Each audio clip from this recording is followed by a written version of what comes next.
My mic's on. Everyone wave. Hi. Yo. Oh, man. Hello, everyone, and welcome back to my channel, my Extra Life Extravaganza. We are on the final game of the weekend. Number 9 of 9. 3 days. 14-hour work days. We're almost done. Begrudgingly almost done. I'd do this every day if I could. Oh, wait. So, without further ado, we're going to go around the table, let everyone introduce themselves, and we are going to start, and their characters if they're playing one, and we're going to start with our Dungeon Master, Jason.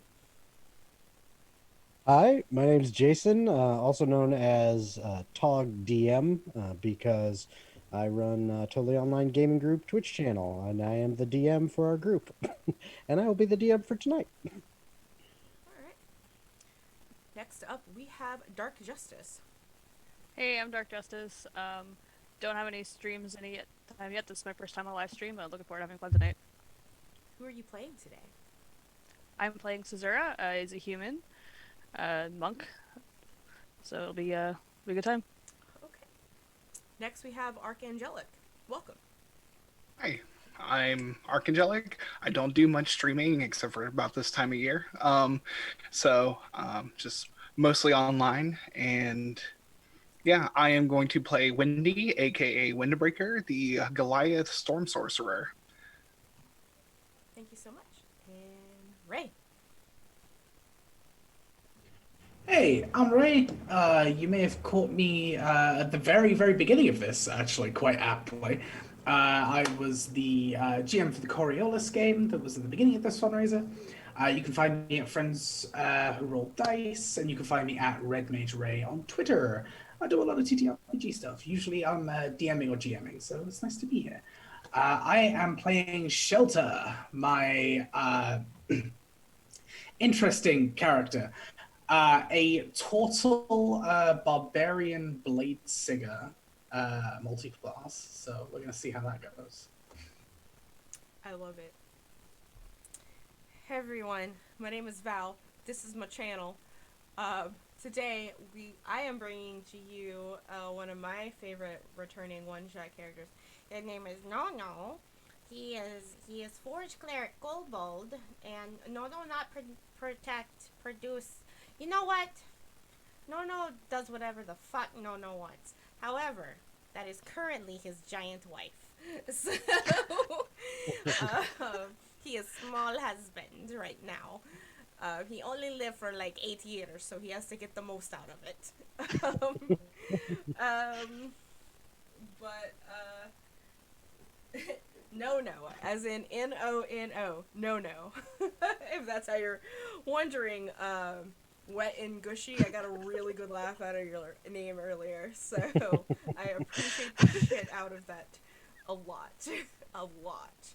But hey, guess what, y'all? Guess the fuck what? We are a charity stream today. So what are we doing? We're raising money for Extra Life. Extra Life is this is Extra Life weekend where people play games for whatever period they want. Usually it's 24 hours on Saturday. Today, this week, we decided to do a little bit more. We are raising money for our local Children's Miracle Network hospitals. I myself am doing it for the Children's Hospital of British Columbia, as that is my local children's hospital, as I live in the greater Vancouver area. And, you know, everyone here has their own hospital, so if you type in !Extra Life, you can go to the team roster, donate to whichever person that you would like. I totally encourage, if you're going to donate today, to go to someone who hasn't gotten a donation yet, just so that everyone kind of gets on a little bit. On top of that, if you got a Twitch Prime that's just hanging around, guess what? I am meeting all of my Twitch sub points. So all of my sub points, I'm matching with $1 USD donations to Extra Life as well. So as of right now, this weekend, November, I think we're at 31. So keep those coming. So if you got that Prime and you don't have any money, but Prime's hanging around, you can go ahead and do that. And of course, that's going all the way to November 30th. So I will make my official donation on December 1st. But that's happening. What else? Oh yeah. If you are donating directly to my Coffee or my Streamlabs, because I don't know, maybe Extra Life is being weird, or PayPal is being weird, or you don't have a credit card, you can donate directly to me. Just make sure if it's not for me, like, just kind of put in, like, the donation description, this amount goes to Extra Life, and otherwise, I just assume it's mine. It costs money to do this, and I just assume it's mine. So, 1 second, are you coming in here and snoring while I'm playing Dungeons and Dragons? Are you playing right now? Yes! No, the last game! This man is naked! Okay? No, this is the beginning of the last game, sir. I'm doing my spiel.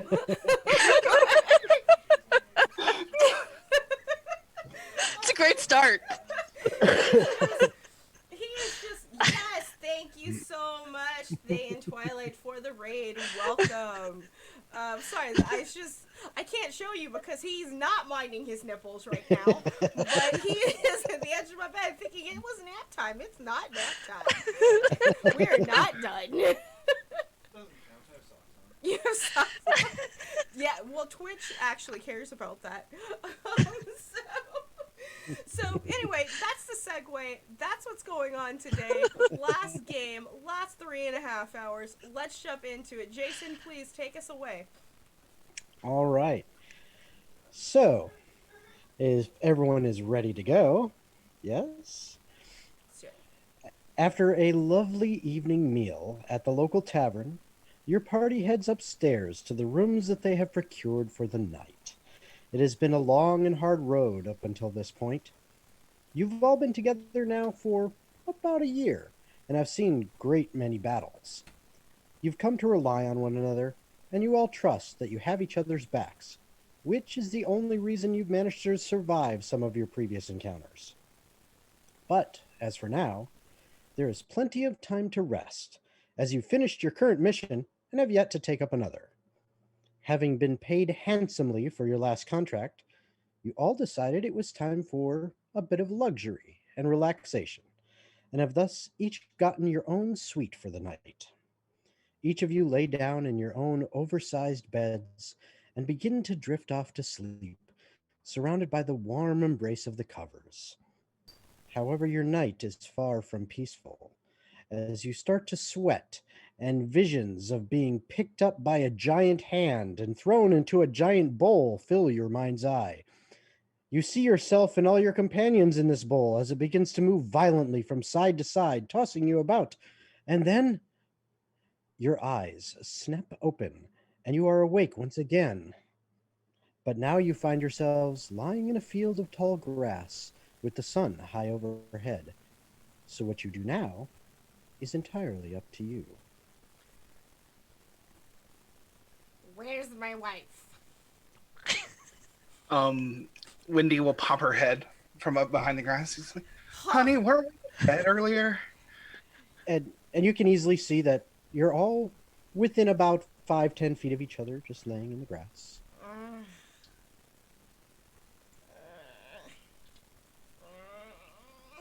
That's all that No-No's gonna do. As he groans, standing up and getting... Is our stuff with us?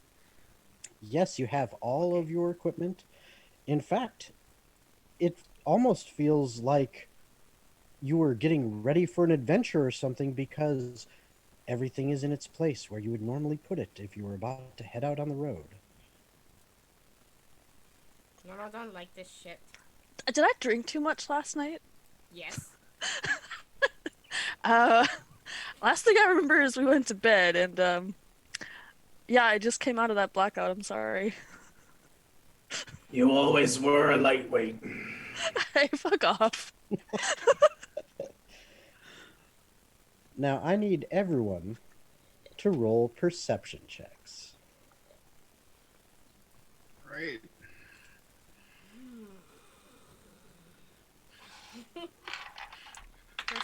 Is it bright light? Yes, it is. It is high. You know, it is like noon. The sun is out. It is beautiful day. 23. Yeah, I need to know that because I Very have nice. disadvantage right now. Yes. 8. Oh. 19 for me. Wendy will will bring Nono in close. It's like, Okay. stay in the shade, hun. Thanks. So Wendy, you said that was a 19, or was that Shelter? 19 from me. 19 for Shelter. And Yeah. Wendy, what did you have? I got a 10. A 10. Okay. Much more focused So- on Nono. Oh, yes. So Caesura and Shelter, you both notice as you're kind of sitting up and trying to take in your surroundings, you see a few birds flying in the sky nearby, but they look very odd. In fact, Caesura, as you're looking at it, that bird looks kind of like an apple with wings. And that other one behind it, is that a peach with wings? What the heck is going on here? Yo, guys, I don't know what happened, man, but it seems like we got some of those new Pokemon up in here. I don't know. There's some fruit up in the air, and I need to stop this. Shelter, do you see that? Fucker what? Do you see that? Pokemans? Do you eat those? I mean, it's fruit, so yes? No, eat? Fruit and vegetables.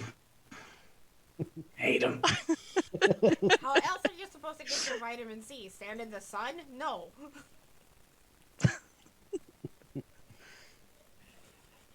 And as you all are kind of now looking around more, you see that the field you are in is quite large. It seems to go on for a ways, but there are some trees dotted here and there. In fact, there's some trees to your north, maybe a good 200 feet away, almost making like a tree line. And then to your south and kind of the southeast, there's another set of trees, which is closer, more like 100 or so feet away. And the grass that you were in there, it is tall grass. So like for Nono, this is coming up to your chin or your nose, and anyone who's more like average human height, so to speak, this is coming up to, like your waist and stuff. It is tall grasses. So it's just above me. I can't Yeah, see shit. basically. Like, okay. Wendy will put you on her shoulder. Thank you. And I'm just gonna like a baby, and just like put my head like on top of yours, like my chin on top of your head. Thank you. I love you. Love you too, hun. And all of you begin to realize we have no idea where we are or how we got here. How the heck are we supposed to get home?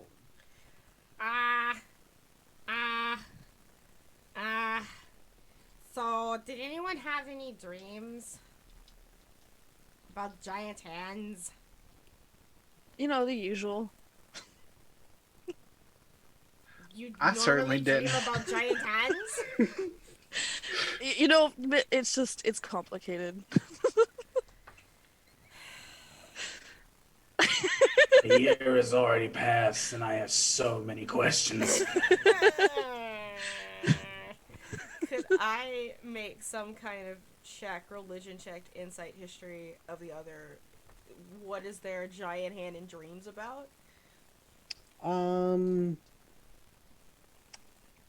Sure. I will let you do a wisdom check, Mm-hmm. just straight wisdom check, Okay. to see if you can interpret the dream. Okay. That's a +4 for me, because I got the high whiz. It's a dirty 20, 16 + 4. Okay. You think that it's some kind of manifestation of not being in control. Something else was in control of your thoughts and caused you to, to feel helpless, to feel like someone had their hands in things and was taking control of you and doing with you what they would without you being able to do anything about it.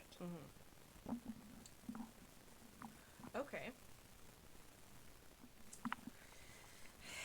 some freaky shit that happened. Alright, this is what I'm going to do.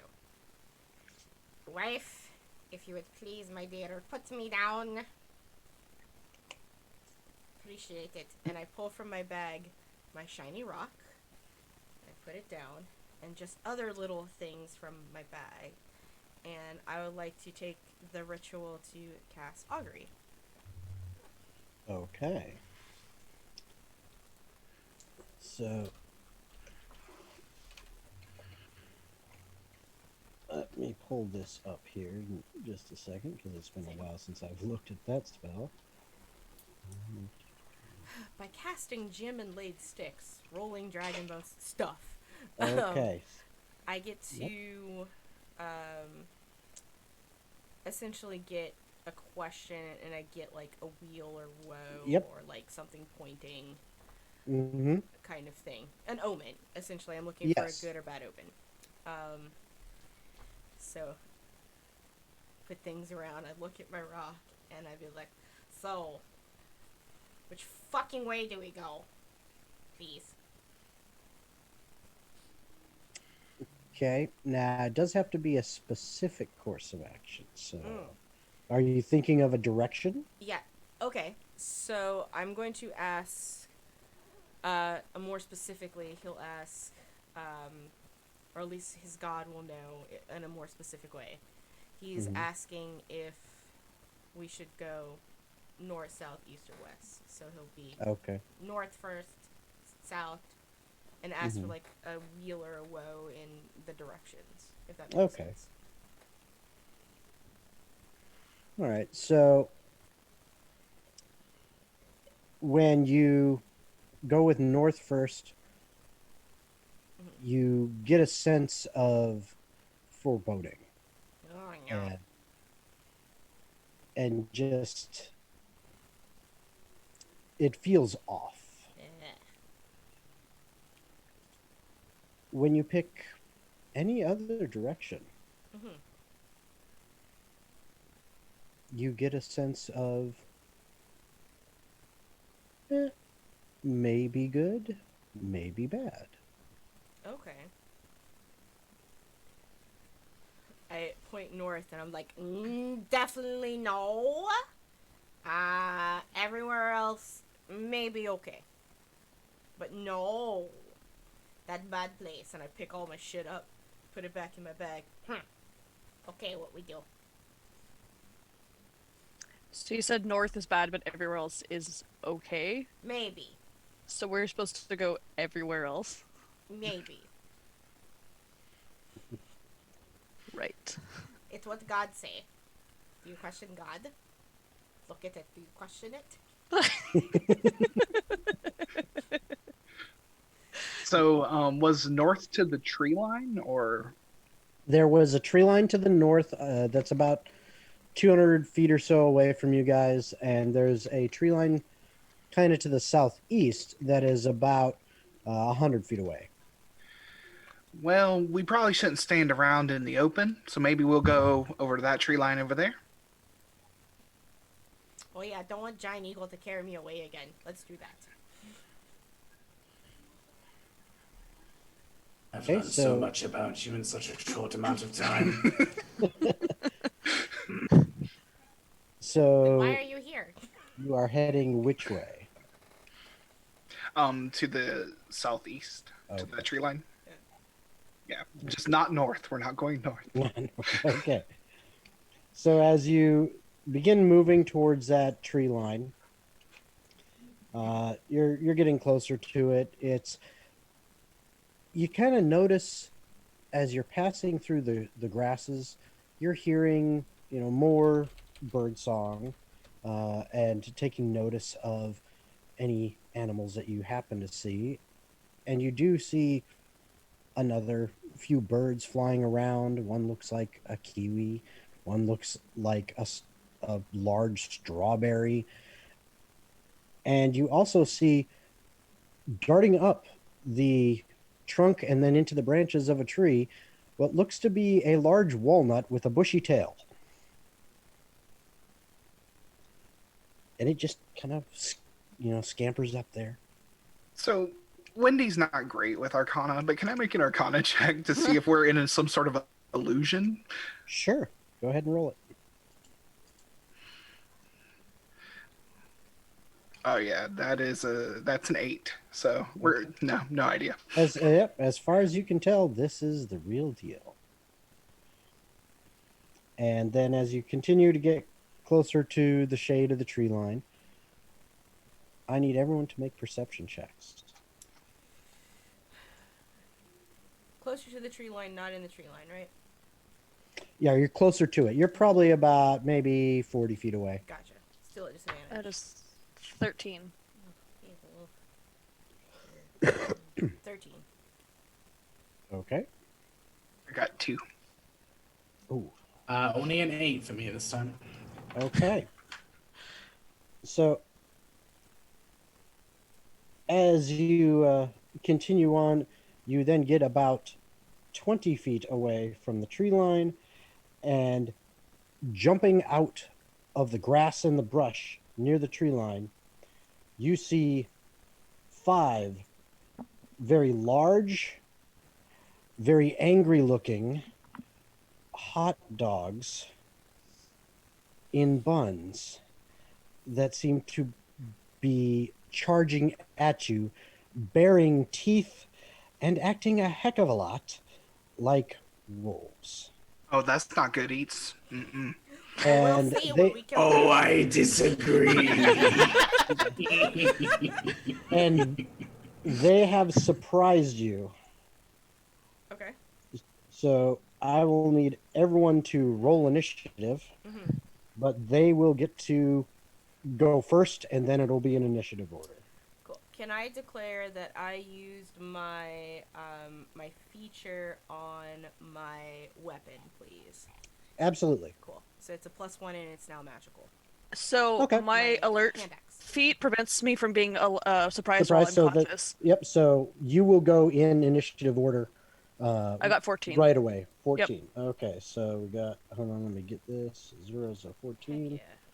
Alert is dope. Heck yeah. Especially for monks. All right, what else we got? I got 8. 8 for shelter. No, for Wendy. Or, sorry. Windy. Yeah. No, I'm not looking at the screen right now. I'm trying to That's write okay. it all down. 8 for Wendy. That is for me. Hang on. My character sheet's freaking out a little bit. Oh, good. That's a 0. 18 0, for okay. no. That's, no, that's a natural 1 minus 1. Oh, Owie. okay. Tank you, boy. Don't need to be dexty. I'm not that I'm not as Okay. tanky as you think I am. Oh no. So Caesura, you actually react immediately to these creatures jumping forth from the brush around the trees and actually get to go first. Awesome. I'm going to punch it in its hot dog nose with my unarmed Okay. strike. Okay, go for it. That is 6 plus 4 is 10, and damage, and then it says to hit is a 16 plus 7 is 23 to hit. And, 23 to hit. Yep, and that 10 will bludgeoning definitely hit. damage. And then Okay. I get an extra attack. I have that You're ability. a monk. Yep. So I'm gonna do that. Let's do that again. That is a 5 and 7 to 12 hit. No, a 12 Okay. does not. All right, so it is their turn as they attempt to surround you guys. And let's see here.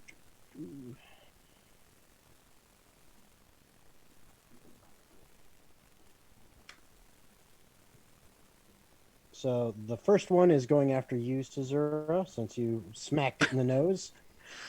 And it gets... Oh, there it is.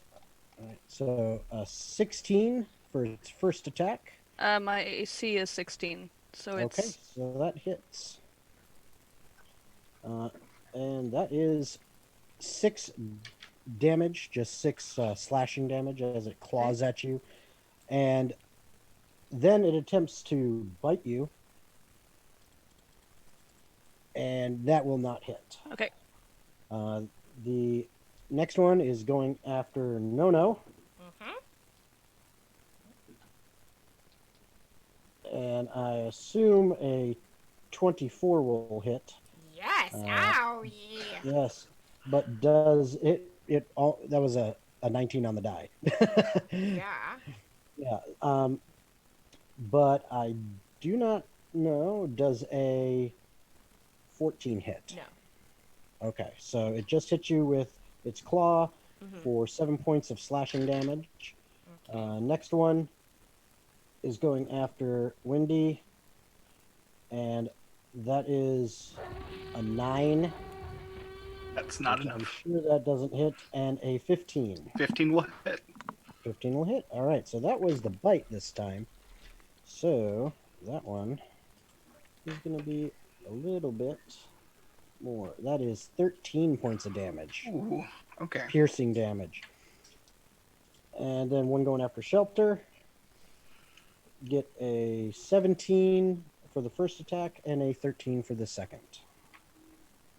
The 17 will hit. Okay. 6 points of slashing damage. 6 And then points. the last one, let's see who gets it. It looks like it's going to be Zura. As it attempts to bite you, that's going to wolf. Oh boy, both of those miss. Those were really bad. 2 3s in a row. Okay. So that's their turn. And now that was the surprise round. So now it is back at the top of the order, which now it's actually No-No's turn. Okay. Nono is surrounded by hot dogs. So the first thing Nono does is cast Spirit Guardians. Okay, And I'm going excellent. to do it at level 3, which is what it is. Mhm. And it's going to do, as soon as I cast it, it takes radiant damage, and if anything else gets into its range, which is... Yep. Let me look real quick on its feeties. And the range on that is 15-foot radius on me. 15-foot And all radius? of the hot dogs. Anything they're- that is an animal, that's also All a of them should be in it. food. Yeah, all of them will be in it because you guys are all together and they're basically, driving right in on you. So they're all within that range. Cool. They all take 18 radiant damage, please. Okay. Do they get a save on that at all? Oh, no. No, none.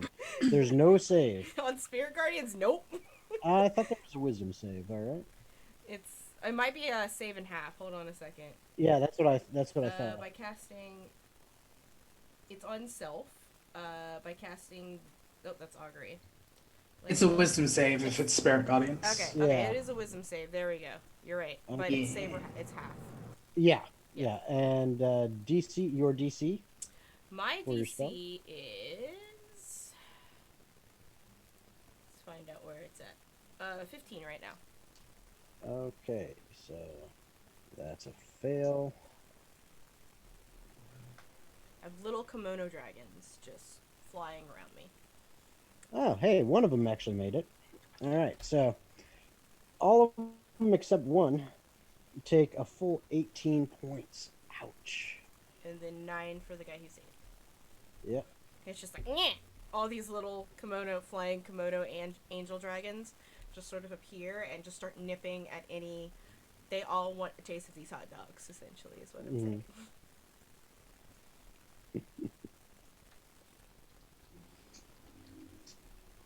All right, and that should be all of those. Okay, and then Cesura. Oh, actually, that was your That was my action. You still have bonus action and movement left. Yeah, I don't think I'm going to move, and I don't think I have any cantrips that are bonus actions, or abilities right now that are bonus actions that are useful, so I'm just gonna hold up my axe, hold up my turtle shield, and get ready for a fight. Okay. All right, so Cesura, you are up. All right. How are these guys looking? Well, 4 of them are looking pretty beat up. One of them, the one you hit, looks the worst off. But one of them seems to be doing okay. The others they're hanging in there. But one of them's kind of eh. I'm gonna go for the one that bit me Yeah. or slashed me. The correct answer is tasty. Yes. They look tasty. All right. I'm gonna do another unarmed strike, and that is a 20 to hit, dirty 20 to hit, with That'll do. 8 damage. That will definitely do. That hits. And it is not looking good. And in fact, I need Caesura for sure. Let's see. I'll let all of you, if you want to, make perception checks at this point. Oh my. That is a 25. That's a 7. Okay. Hey, I got a not natural 20. Doing great. Got 19 on the dice. I was like, oh. Also got 19. All right. Anyone who got a 15 or higher would notice that the bun that's around the hot dog seems to be like falling off and almost like it's falling apart on that one, and it is not looking happy. I'm gonna punch it again. All right. Should have gone Punching for a things lettuce as bun. my bonus action. That is a 25 to hit, Oh yeah, that'll do it. and 7 damage. And as you smack it again, the bun just almost like it disintegrates. It just falls right off of the hot dog, and this poor thing falls over, and it stops moving. And it is now the remaining Bratward's turns. It stays. Yeah. It stays as a hot dog when it Oh dies. yeah. Oh yes. I'm gonna kick it for good measure. All right. So Just to make sure it's dead. okay. So the one that was on no, it's going, and it's got an 18 to hit on the first attack. Nope. And 24 on the next one. Yes. Okay. My AC is 19. So- That is a bite. The second attack, and ouch, that is 14 piercing damage. No. I'm about to. We're gonna have some words here in a second. The next one is going after Wendy. That is a 23 to hit on the first one, and 13 on the second. Those both hit. Both hit. Okay. So that is, first one is 5 points of slashing damage. And the second one, I rolled low on that. So that is 7 points of piercing damage. Okay. Then on Shelter, that's a definite miss. And a natural 1. As it stumbles, and you see as it kind of lunges towards you, Shelter, and kind of stumbles in the grass a little bit, it actually face plants, or I guess bun plants, I don't know, into the ground, and seems to be off balance. So I'm going to give you advantage on your turn if you go after that one, or anyone who goes after that one, you get advantage on that one. And then the last one, who had been on Caesura with the first one, is going to attempt to go again. So that one is a 23 to hit and an 11. So pretty sure the second one misses. Going back at me. Yep. Yep. Okay. And that is 4 points of slashing damage. Okay. And that is finally it for their turn. And it is now Wendy's turn. All right. How many of them are, let's say, 15 feet away from me? Within 15 feet of me? Oh, they're all bunched around. Oh, yes. Are any of them within 15 feet of me? Yeah, they're all bunched around you. So yeah, it's at the end of their turns, right? Right. I'll just roll. Do you want me to just roll for 4 Roll the different damage. damages or 1 different damage? Just roll once. Okay, that and I sounds will like a plan Try to roll for me. saves, which Man. That one. That'd Man, be he's just 16 brilliant. radiant on the ones that don't save. Okay. All right. Well, once again, Komodo all dragons but eating one of hot them, dogs. all but one of them failed, and it happened to be the same one that passed last time. The last one.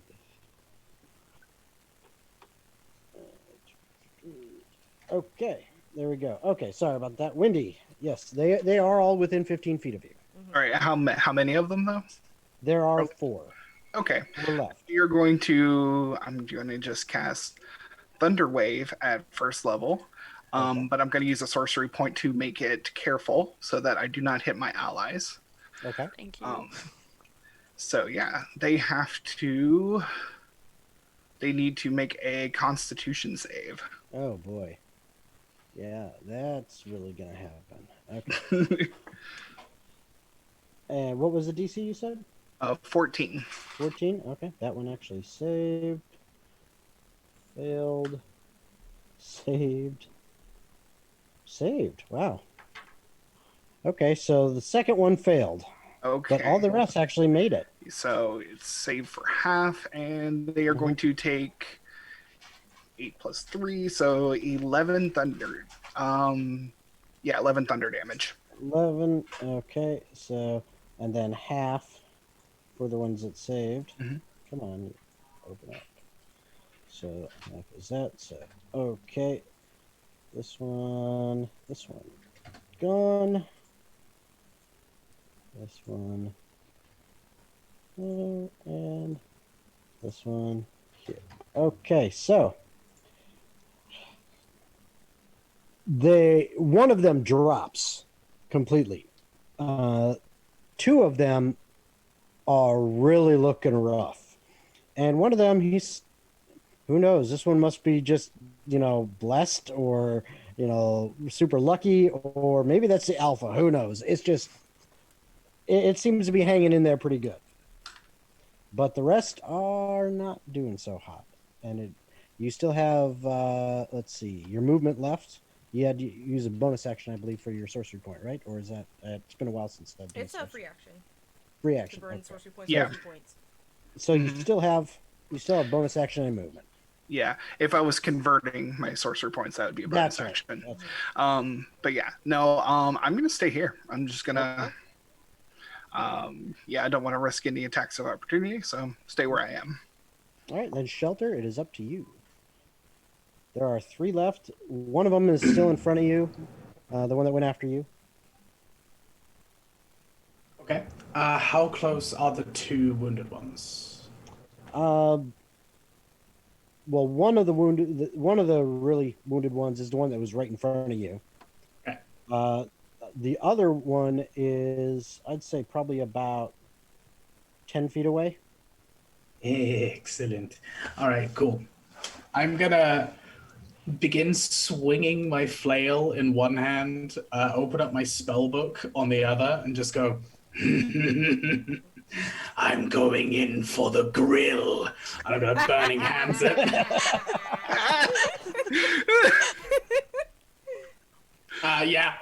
Both of them make dex saves for jeez. burning hands. Oh boy. Okay, that'll do it, and that won't. So one made it, one didn't.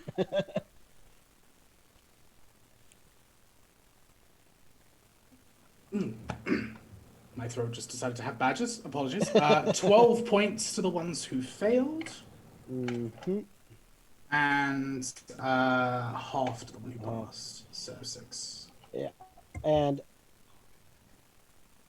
as you unleash your burning hands upon these 2, you hear their screams, which sound surprisingly canine-like, and they fall over, and there is just this glorious scent of smoked cooked sausage coming up.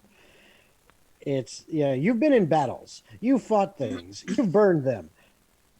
None of them ever really smelled good. This smells great. Depends on your viewpoint. And they are and they are both down. There is still one left, and you still have bonus action and movement. It's what I call hot dogs. All right. There's only one left. I'm not really that afraid. It can try me. I'm gonna rage. Okay. I would like to rage. There we go. Okay. All right. And I'm gonna get right up in its face. All right. Well, I so love you- it when he does this. This is awesome. Just swinging my flail menacingly. That's our boy. He's got that warrior spirit. Yeah. All right, so that is your turn. So now we're back to the top of the order. No is up. Does No let Shelter have this, or does No steal from Shelter? Does No take kill? You know what? Yes. So No is going to move adjacent to Shelter to go after this final hot dog, which would Okay. put me into pack tactics, so should cancel my disadvantage, right? Yep. Cool. Yep. I'm going to pull out my axe. I will bonus action Searing Smite, and then I will attack. Okay, go for it. And I miss. Well, what'd you get? I got 7. Okay, yeah, that does it. The Searing Smite still goes, though. Yes. Yeah. I wanted to also grill. And that's my turn. All right, so Caesura is up again. You kids and your fancy moves. I'm just gonna punch it. Okay, go for it. Let's do an unarmed strike.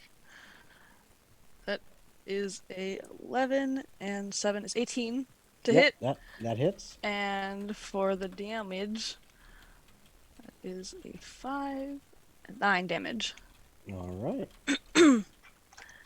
If it's still It's doing, still still up, I'm gonna hit it again. Okay. Let's do another hit. Is it 15 hit?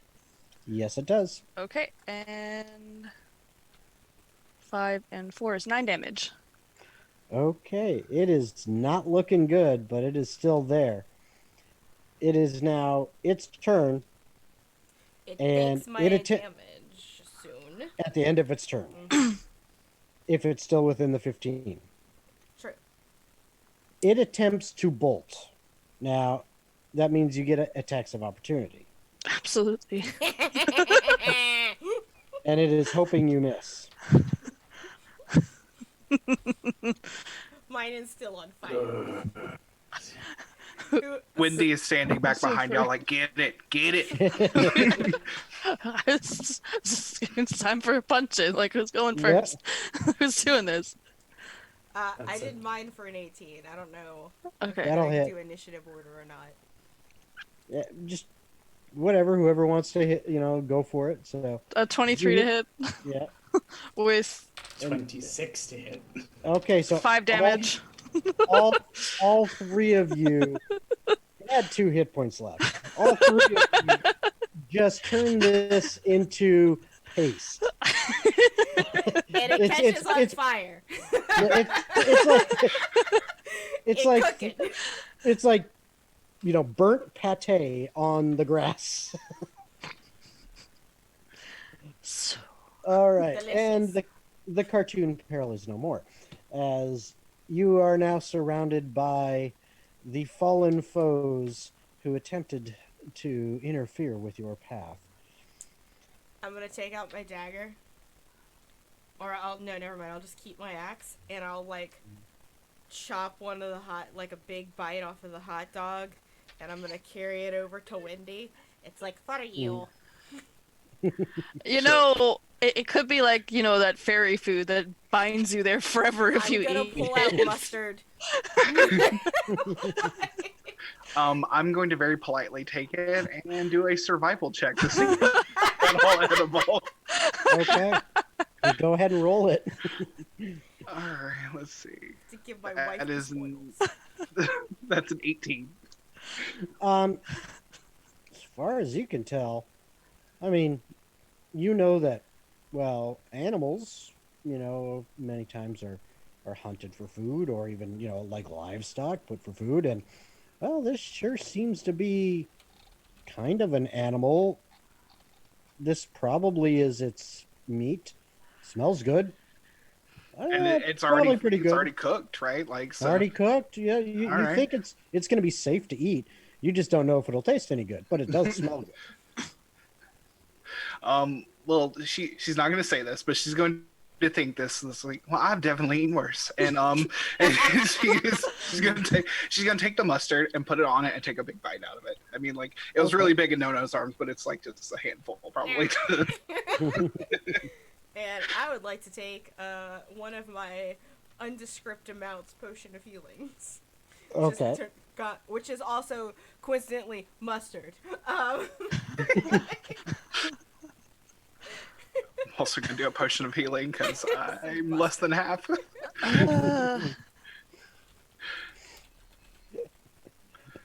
All right. So,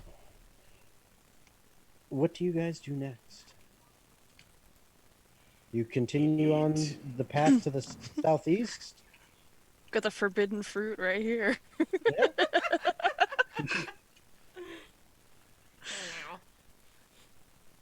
Not you, them. I'm going to be honest with you all. Yeah. This is the closest thing to paradise I've ever been. I don't want to go home. There's just It's fruit like- everywhere. It's like a buffet and an adventure all at once. Target practice, and then I get to eat it. Wait, you mean you So didn't eat the good. things you killed before? Yeah, but like, this is actual. Like, I don't have to do any Right, preparation. you're right. It's already prepared. It's just That is already true. done. That is true. It's Like the wonderful. restaurant where you get to play with your food. Are we going to run into a man with really frosted hair and a flaming shirt? Or an angry British man here? What's a You're British, just gonna have honey? to see. I point to shelter. What? What is this British you're talking about? I have no Sorry idea. that you're not cultured, okay? Mm, It's like, listen, I like you. One day I can't wait for you to die so that I can taste you. Do you know understand? But listen, you got to experience things. I mean, that's high praise coming from a kobold. They usually don't wait to eat you. I wait until they die of natural causes before I eat them. I don't do it myself. I would like to do what I always do when Nodo irritates me. I would like to go ahead and ritual cast Tensor's floating disc. I would like to go ahead and get on said disc, retreat into my shell, and just follow the party. Okay. Okay. So All you of the now, old man grumbling that may come with. so you now have a It's that time again. floating turtle shell, giant turtle shell, floating behind you guys. I put mine on my back, so I just look like a turtle at this point. Now, do you guys continue southeast, or do you change course? What do you guys do at this point in time? I mean, I guess the point is to kind of look for any signs of civilization whatsoever. So we can figure out where we are. Maybe I could do a survival check, see if we can find any paths or anything. Okay. Yep. Go ahead and roll it.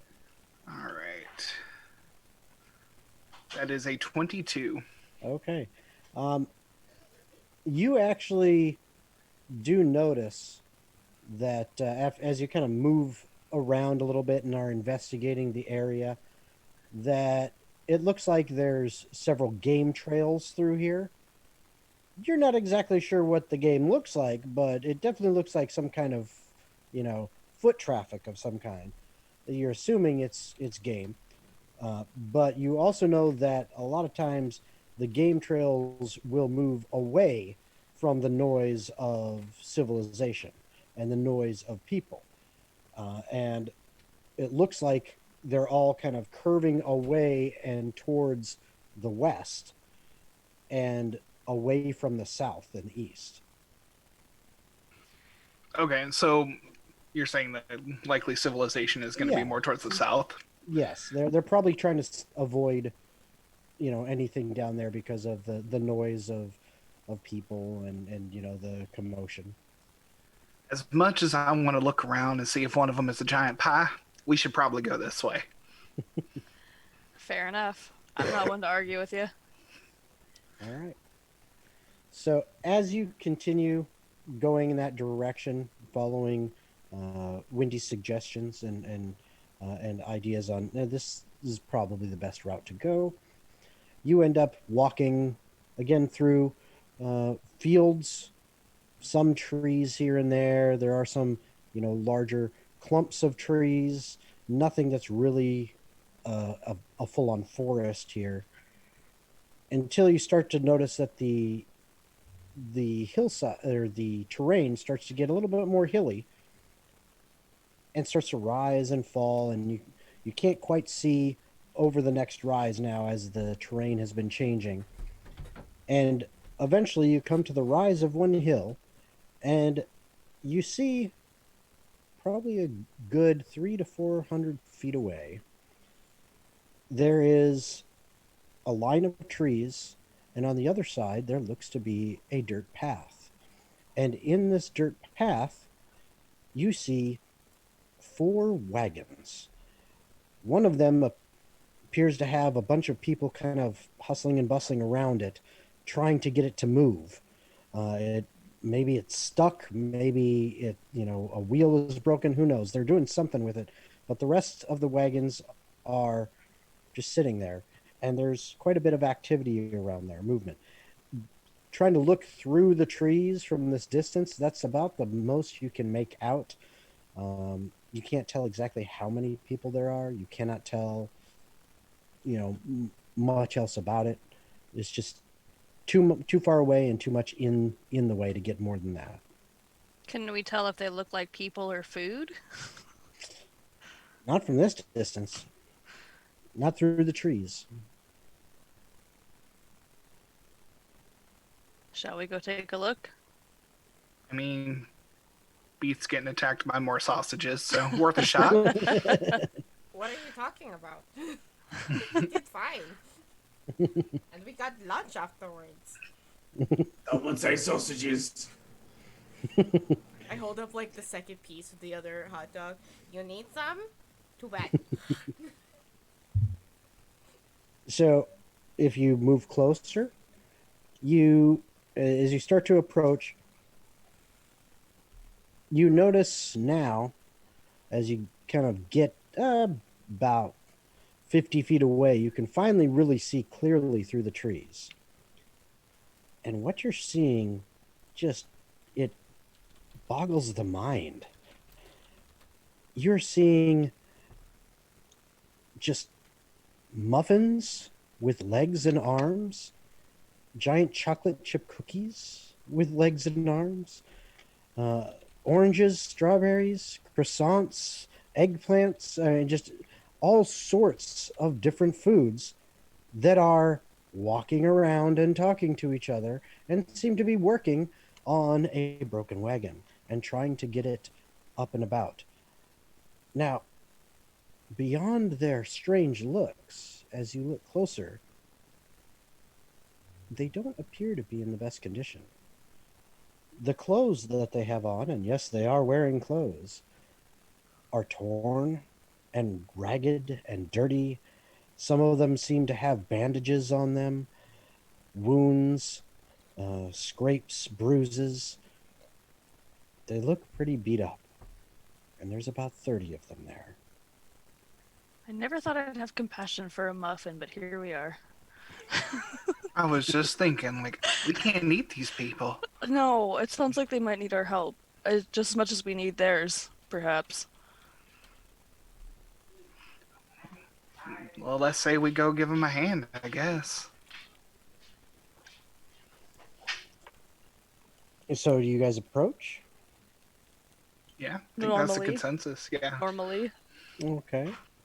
So as you are moving even closer, you actually start to come kind of through a little dip in the land before it comes up to that tree line and then the road. And as you kind of crest up to the tree line, you're now like 15 feet away from the people. You almost kind of just appear right there. And you hear a small little voice as you see a cinnamon roll about the size of No-No pointing at you and going, "Mommy! Mommy! What are those?" We're the weird ones, guys. And When have we not been? a muffin quickly runs up, says, "What is it, Cinna? Oh my! Um, hello?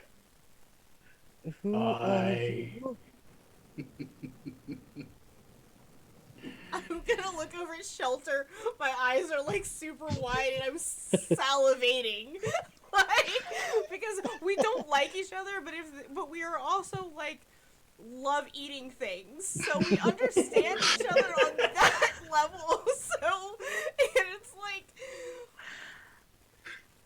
and then I look over at Wendy and I'm like, the look on Nona's face is, can I please eat this? And immediately Wendy's like, you can't eat them. I know, I want to too. Like, we cannot eat them. not with that attitude. But Shelter, we need to be on our best behavior as we approach these people. They need our help, and eating them will not help them. it'll help me. We have food. We don't need to eat people. What if the That's clearly not a person, but all right. Personhood is subjective. Strange magic's going on here. never had problems eating sentient beings before? What do you think is gonna stop me now? So What they muff- said. the muffin that came up to the little cinnamon roll is larger, about like the size of like a normal human. What kind of muffin is it? What kind of muffin? It's actually a cinnamon sprinkle muffin, kind of like apple crumble with cinnamon sprinkles. So And I have so many questions. Wendy is just prepared to grab No-No at a moment's notice. and the muffin comes up to the cinnamon roll. Is like, "Cinna, what is it? Who are you people? What are you? What are you doing here?" To be honest, we are a little lost. We don't know where we are. But it looks like you need help, and we're happy to help if you can help us. Maybe find out where we are. Very happy to help. I'm sure we could. We'd appreciate the help, but I don't know what help we could offer you. Maybe you could talk to the mayor. He's over there. And she points to what looks to be a fairly well dressed yet dirty clothes, but they seemed like they were nice at one point in time. A biscuit that Question: an American seems biscuit to be assisted. or a British biscuit? American biscuit. Okay. American biscuit. Okay. Think like thick, fluffy, The flaky, ones that break you pour apart. gravy on. Oh, but Yes, American biscuits biscuits are suck. Excuse you, sir. Yeah, like there's at least 2 Southerners in here. They're like, I'm from Florida. No. So she points over to this well-dressed American style biscuit who seems to be directing people around this broken wagon and trying to get the another wheel put onto it because it looks like one of them had broken. And she says, "You can try over there at with the mayor. but hold on, Cinna, run along to your father. Um, yes, mommy. Go on. And you see the little cinnamon roll kind of takes off, and she keeps kind of glancing back at you guys, like, this is weird, and starts heading off. And the muffin says, Chip, Chip, take a look after Cinna. And a chocolate chip cookie turns around and says, yes, dear. Okay, come here, sweetie. Did you adopt? I'm trying to figure out the genetics of a muffin and a chocolate chip cookie. Rude. You can't just ask people if they're adopted. I just did. And The real question is, what apple did they murder to make on the mama? Maybe one of those birds. The bird shit on the mom and she just left it there because it's delicious. This is all in character. Like, Nono is just having an existential crisis right now. all I know is if you think that is crazy, I ran this one shot for my party, and let's just say that they started wondering about the mechanics of how to create, like the mechanics of how to create People. a child, and toss salad took on a whole new meaning in this world. Oh, man. Oh, good lord. Good lord. Yeah. But Yeah. Suddenly not hungry. I'm so hungry. but the muffin looks at you and says,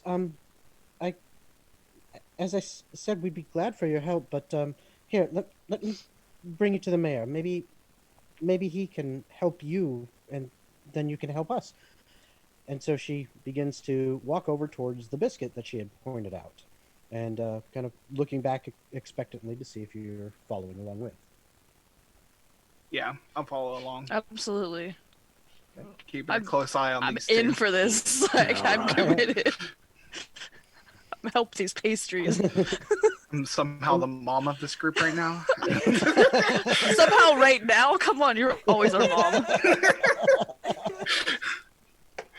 And so you approach the wagon where the mayor is directing everything, and the muffin taps him and says, "Excuse me, Mayor," and just kind of points over there, and he's like, "Oh my, what is this?" And she says, "They said maybe they could help us if we could help them." And the mayor goes, I'll handle this, Muffy. You go deal with your child. And he walks over to you, and he holds out his hand and he says, "It's a pleasure to meet you. My name is Mayor Biz Kit." It's a pleasure to meet you two. And he shakes your hand.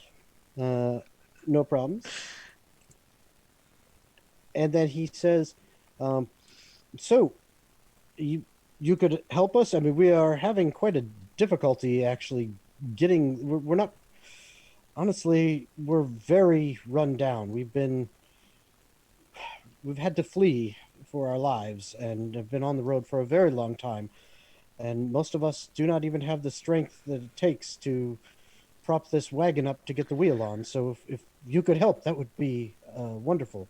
And obviously, if there's anything we could do for you in exchange, I'd be more than willing to help out. Don't look at them like that, Shelter. I just have one question. Where are we? What is this place? As you can tell, I don't know if you can tell, we're not from here. We're lost. Well, yes, that would make sense. I've never seen any such as yourselves ever. Perhaps you are from some other realm or world, I guess. This is Culinary. This is our world. I mean, I don't know really what else to tell you about it. As you can see, What do you eat? food, of course. What is food? Hold on. And he goes into one of the wagons nearby, pulls out a little sack, and opens it up, and you see sugar cubes. Oh, that's a relief. It's not people. Oh, yeah, that's exactly what I was about, because if they ate people, all bets are off. We eat. It's just sugar. Okay, it's Oh, thank the gods y'all don't It's- eat meat. Oh my god. it's cool. Oh, We're good. We're good. okay. Oh, can I have a sugar cube? No, sure. And Thank he you. offers So- you some. So you just need someone to lift up a wagon? I mean, that's pretty easy. Well, actually, if I, well, you seem pretty strong, all of you. Looking at you, and you're. I mean, I've never seen any such as you. As he's looking at you, Shelter, and that looks like you are wearing armor on your back. That I don't think anything could get through that. It's amazing. Oh, you'd be It's- surprised that I pull out.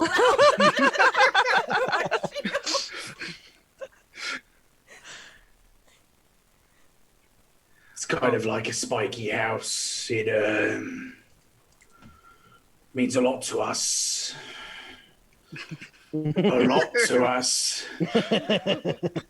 It's kind of stuck to us, and we'll die without it. I know.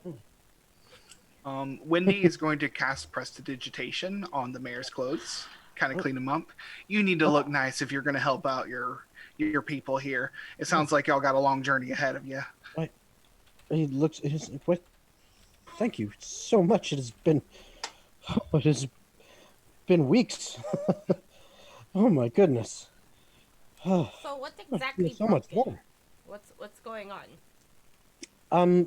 Well, as you look, you see that these wagons have these, big old wooden spoke wheels, and the wheel that was on there originally, apparently it must have hit a rock or something, because it snapped, and they have a couple spares in the back of one of the wagons, but they're just having a heck of a time trying to get the wagon up with all the stuff in it and everything. And, they've tried unloading some of it, but everyone just seems too weak to really be able to handle this task. Bring me all of your metal. Oh, okay. Just bring me your metal. Yes, but actually, I have a god that will let me do this for Do you. you Bring me even your metal. lift? I mean, I could just lift it up. That'd be fun. Athletics is my strength. I'm Like, just let's going do to this. make a wheel. We just gotta. They have wheels. We just gotta pick it up. Wait, I'm confused. What Yeah, is I, broken? You want to The- make a jack? the old wheel. We have another wheel we can put on. We just cannot. Oh, you just can't. Oh, Yes, okay. they just want Gotcha. someone to. But Okay, big wife. looking at all of you, let me ask: do you have any experience with, guard duty work? No. You seem fit and in good shape. I mean, have you ever fought anyone or anything? I mean, We you just look killed some hot intimidating. dogs. You mean bratwurgs? Yes. Oh, that's. You killed a brat? Bratwurgs. How many? Like, 5. 5. Yeah, 5. And his eyes go big as I pull saucers. out from my shell Literally. like another piece, and I like. Enough to be satisfied, not enough to be full. He kind of looks at you guys like, "Oh my," and then he goes, "Well, perhaps I could proposition you for some help besides the wagon. You see, we are on the run from my village, and we are trying to get to the city of Pistrina. What's going on at your village? Why you run from it? Well, What do you it's do? a long story, but to sum it up, um, the warlord has been ravaging the countryside, and our village was probably the most recent of his assaults. And we know he is making his way across the land and may eventually come to Pistrina, but it is our last choice, our last hope. Hopefully the wizard there will and the guards will be able to put up a defense against him. I don't know what else we could do. But if What's you would he be made out of? willing, what do you mean? What is he made of? He is the Lord, the Warlord. Yeah, but like you're a biscuit, and like I'm a person.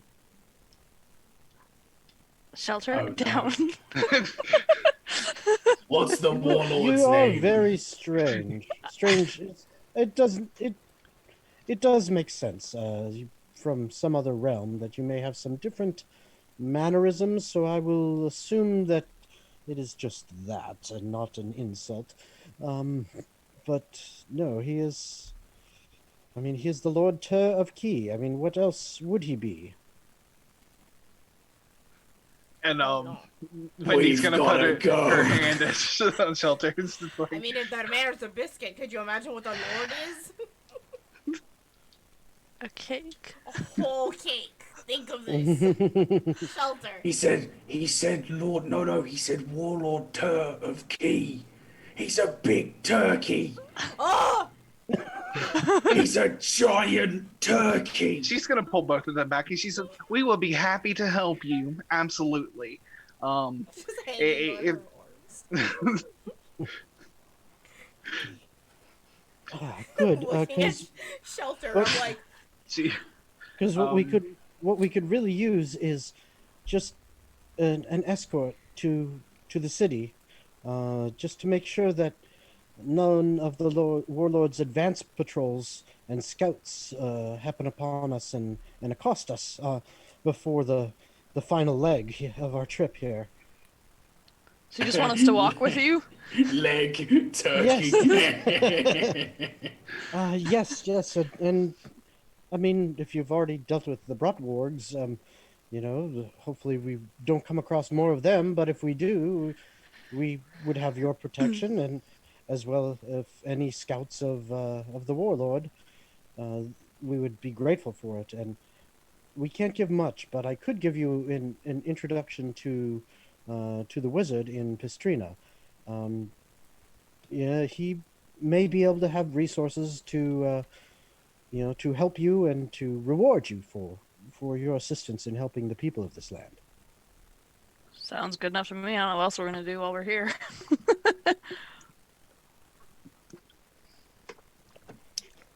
oh, yes. All right. So he looks at you and says, "So we have an agreement." yeah, I think we do. Ah, We'll help you Excellent. out. Makes sense to go into town anyway. So. excellent. And so he helps direct you to assisting with getting the wagon, the wheel assembled onto the wagon. Excuse me.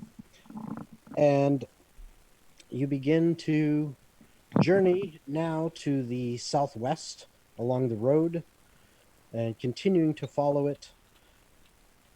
And he seems to be very curious about you guys and spends the majority of the trip questioning you about your world and offering up any answers to questions that you have about his. So if you have any, feel free to ask. But he as you are continuing on, he says, all right, all right. This trip will probably be about 5 days, and then we will finally hit Pastrina. I don't anticipate any problems, but it's been a rough road. Nono has questions for you and your world. Yes. How do you make babies? Well, you see, No, this is not a conversation we need. No, this is No, this is not something we need when a answering. in my when a world, cupcake when someone and has this and someone has this and it goes in this, that makes baby. Is that how you make see- baby? I'm gonna retreat back into my shell. see when a cupcake and a flatbread really love each other, that Do bread have this and does the other bread have this? if it's a breadstick, I guess. So note to self: don't eat the breadsticks, guys. No, I don't think we should be. Into that. I think it has medicinal purposes. We should just stick to our rations and sugar cubes, hon. This may be. So- I wanted to eat some way of fine. Like man cannot, the kobold cannot live on sugar cube alone. I know you're sweet enough, and she gives you a little kiss. Yes, cute wife, I love you. So as you are traveling along, the first day is pretty uneventful. It is a day of travel, some good conversation, and you get to know some of the different denizens of this world a little better. One in particular seems to have grown fond of Caesura. The little cinnamon roll seems to like hanging out with you because you just are a curiosity, it seems to her.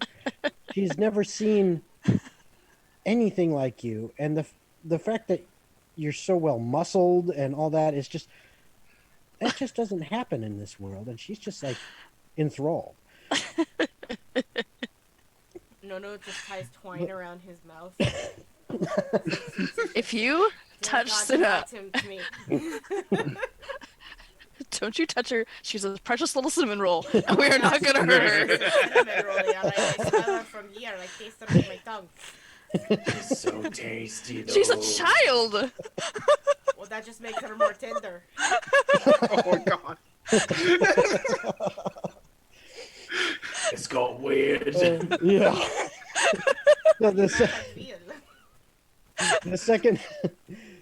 the second day, as you're going along, you eventually come to a stream, and as you're crossing the bridge that's going over the stream, you notice jumping out of the water and diving back in seems to be shrimp, but not like shrimp that we would experience, but like a shrimp cocktail shrimp, like a butterflied shrimp. Is jumping out of the water. Yeah, deep fried, and just jumping out of the water, bounce, back in. How did And it get soggy? It's this miracle. Really, lots of oil. Oh my. you also see several cucumbers with large fins swimming underneath the water, where it's deeper, and just kind of hovering around. And occasionally, one of them will open up its mouth on the front of the cucumber and swallow one of the shrimp. I think we can eat both of those. Is I'm anybody gonna here use going to my- be offended if we eat those? I'm gonna use my flail as a fishing rod. Just Wendy's gonna try and gust out I'm the gonna shrimp cast onto shore. guidance on Shelter to make sure he catches things. You actually managed to me pull in something. a decent portion, enough that would be considered rations for the day for you guys if you wanted to use them as such, Oh, jeez. so that you don't have to just eat sugar cubes. Yay. Turtles we- and have we- narwhals are both carnivorous, so we need the taurine. Have we rested since yesterday? Yes, you guys Okay. would have had a long rest, so you Okay. guys can go ahead and put that in. But as you're continuing on, uh, the third day, nothing, real special. Other than just the whole time, any wildlife you see is just an oddity in itself. It is some type of food that you would know from your world, but obviously as some kind of animal. In fact, one of the ones that really throws you off guard is when you see what looks to be an entire steak with 4 legs with hooves and antlers coming out of it that bounds away in the woods.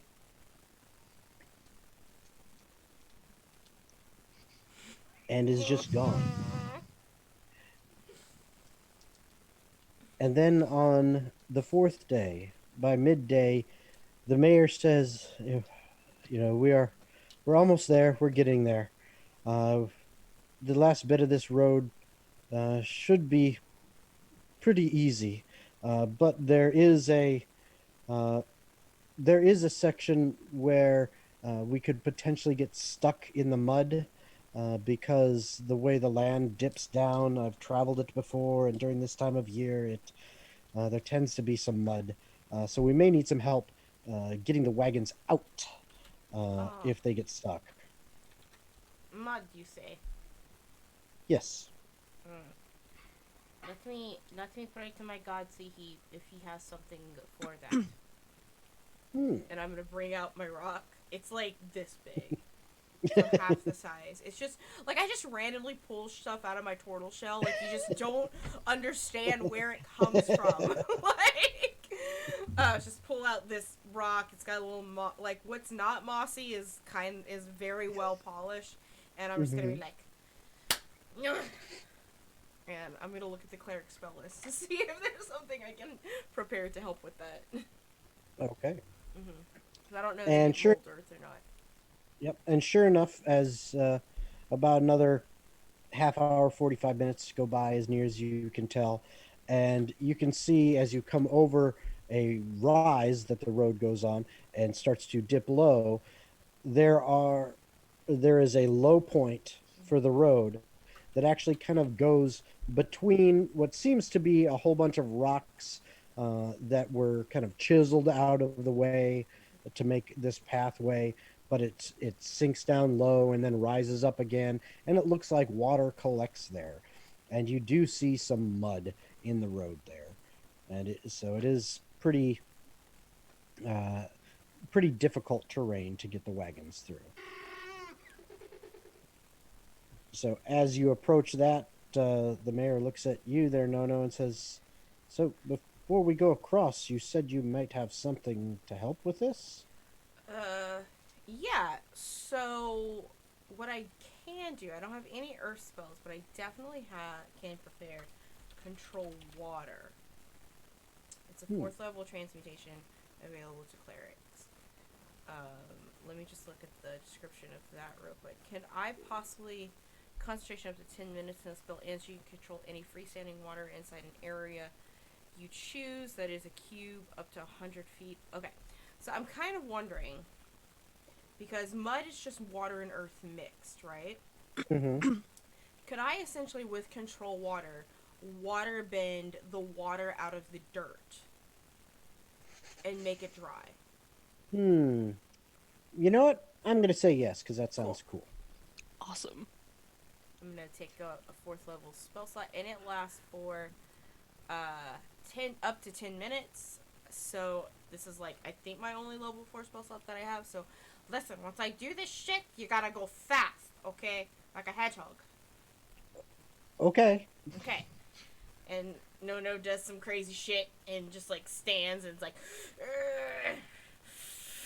I don't do this all the time. You it got just it, babe. removes the moisture out of the mud and lifts it into the Okay. air. It's so Okay, cool when he and- does that. Yeah, I know. And as soon as that's out there, and he kind of looks to you for the nod, Yeah, go. the wagons they're hustling them through as quickly as they can, and they get all the way through to the other side just as your spell is about to end. Okay. Then it drops, and everyone that hasn't gotten through is wet, including myself. That's okay. Prestidigitation. I don't know what I would be without you. This is floating disc.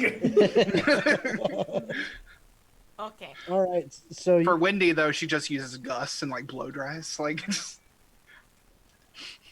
so as the day wears on, eventually you once again make camp for the evening, and day 5, the final day of travel, arrives, and you can see that everyone in this caravan seem to be in much better spirits. They're tired, they're worn out, but they seem to be very happy. They're almost at the end of their journey. And around midway through the day, you can actually see, off in the distance, there seems to be up on a hill some glints, as if of the sun reflecting off of shiny surfaces. And the mayor says, "There it is, Pistrina. We're almost there." Katrina, do you think it's made of spaghetti or pastries? And Before within we a go, minute- no has to pee. Okay. I really do have to go to the bathroom. Okay. Well, why don't we all take a quick 5-minute break then? Sure. And that way, a bio break. Anyone needs to go, and then we'll be right back.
Oh, we're all taking a 5? Yeah.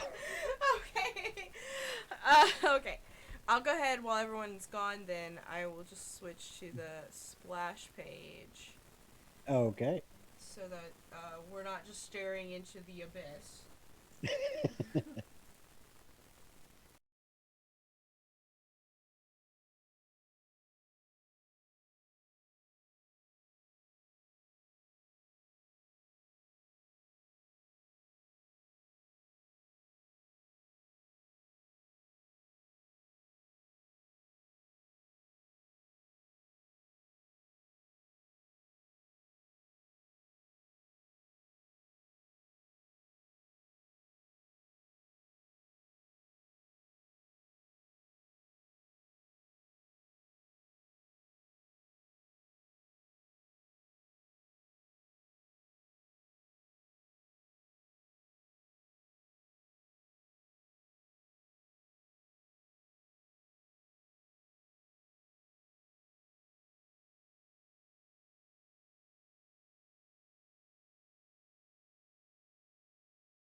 let's all wait. We're back after our bio break. Hi. All right. And talking about Canada in the summertime. All right, go ahead and take us back, fam. Okay. Should I have more wine? Sure. Okay. Why not? Last glass, though. All right. So, a couple hours later, you finally are pulling up to the gates of the city of Bastrina. And as you are getting there, hold on, I need to pull this up. Coming over a rise in the road, you get a view ahead as the trees part for the path. You see only a few hundred yards away a wall made of large timbers with a sturdy gate. Getting closer as you continue towards the gate, you can see that it stands slightly ajar, and it appears to only have one guard. The guard, a rather large orange, wearing some kind of chainmail and holding a halberd, looks in your direction as you approach. "May I help you?" he asks as you all get within speaking distance. Maybe the weird people who don't look like fruit should be the one talking. I'm just saying. So the mayor goes and approaches and begins to discuss with this orange a little bit, and eventually he waves, and the people, his people, begin to filter in through, and you hear him discussing with this guard. "But why can't I let them in? What are they? They could be spies of the warlord. Who knows?" "No, but they helped us. They're very kind. They helped us out. They kept us safe on the road. I assure you, they're going to be fine." "I don't know about this." Come on. Do we need to talk to Orange, your you're glad to supervisor? see us.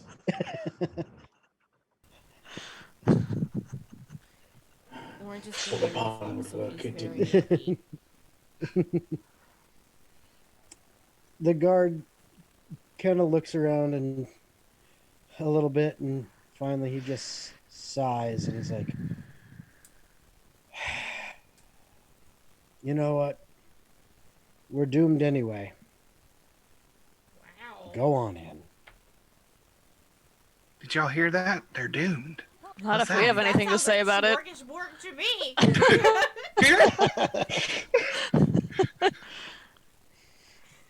me. So as you go through these city gates and you look upon the city, what you see is not what you were necessarily expecting based on what the mayor had been talking about over the course of the trip. You expected this city to be much grander, much more modern in the styles that you are accustomed to in your world. And it does have traces of that. But it looks like the city itself has already seen some fighting, as some buildings have clearly taken damage. The people of the city wandering around themselves look worn, tired, and out of sorts. It seems like whatever the warlord's been doing, running across the land, it has been affecting everybody, and to some degree or another, even this city, which the mayor had told you was grand and great and wonderful, has felt the effects. He begins to lead you through it and towards the town hall. And as he's going through it, he says, "We need to talk to the city council, and specifically, I would like to introduce you to the wizard, but there are some things you should know in general. It's from what I have heard, there's only about maybe a few guards left in this entire city. Most of them have gone off already. They've left to fight the warlord. I couldn't imagine there being more than 50 guards left from what the one at the gate was saying. But I don't know if that's going to be enough to help this city. So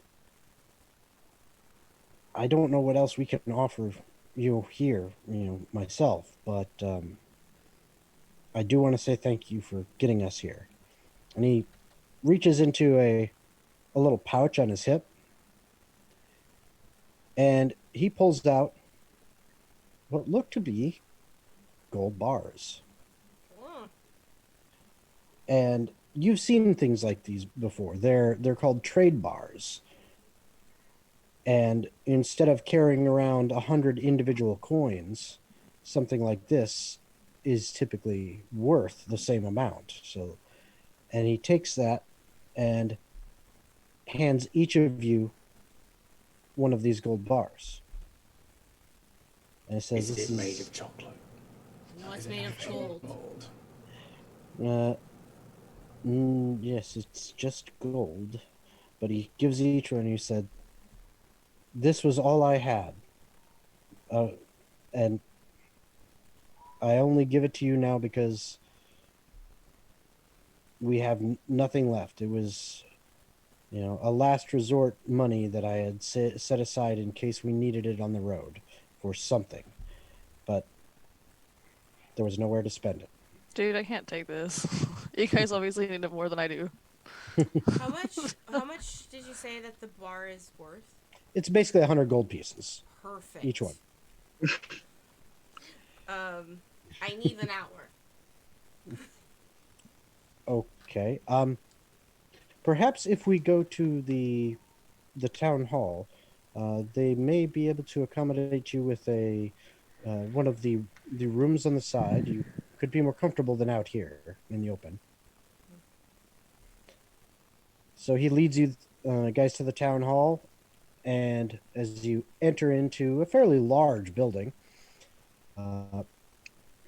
he, says, if you don't mind, wait here a moment. And he goes and he finds someone else and talks to them, and then he comes back and he directs you to a room off to the side and says, "If you wouldn't mind waiting here a moment, I'm going to see if I can talk to the wizard and convince him to help you out and to reward you for helping us out. And meanwhile, you can stay here, and whatever time you need there for your whatever you're doing, by all means."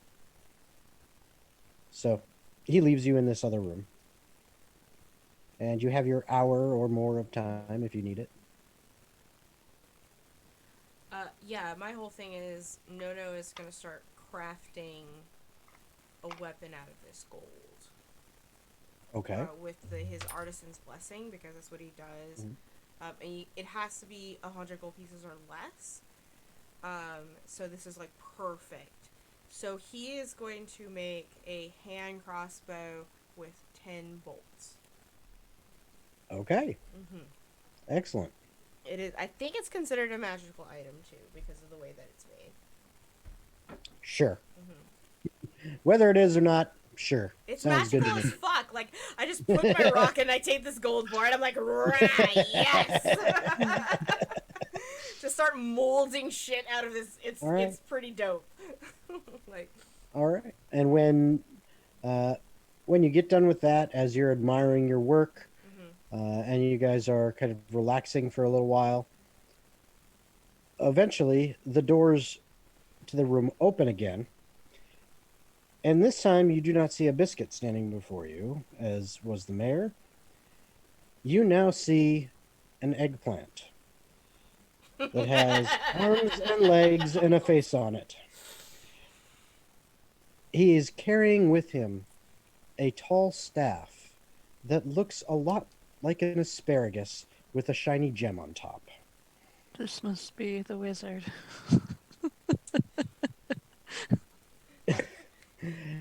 And- Are you the wizard? And he is wearing a brown and gold robe and walks in and says, "So, I hear that you have done good for the people of this land and helped them.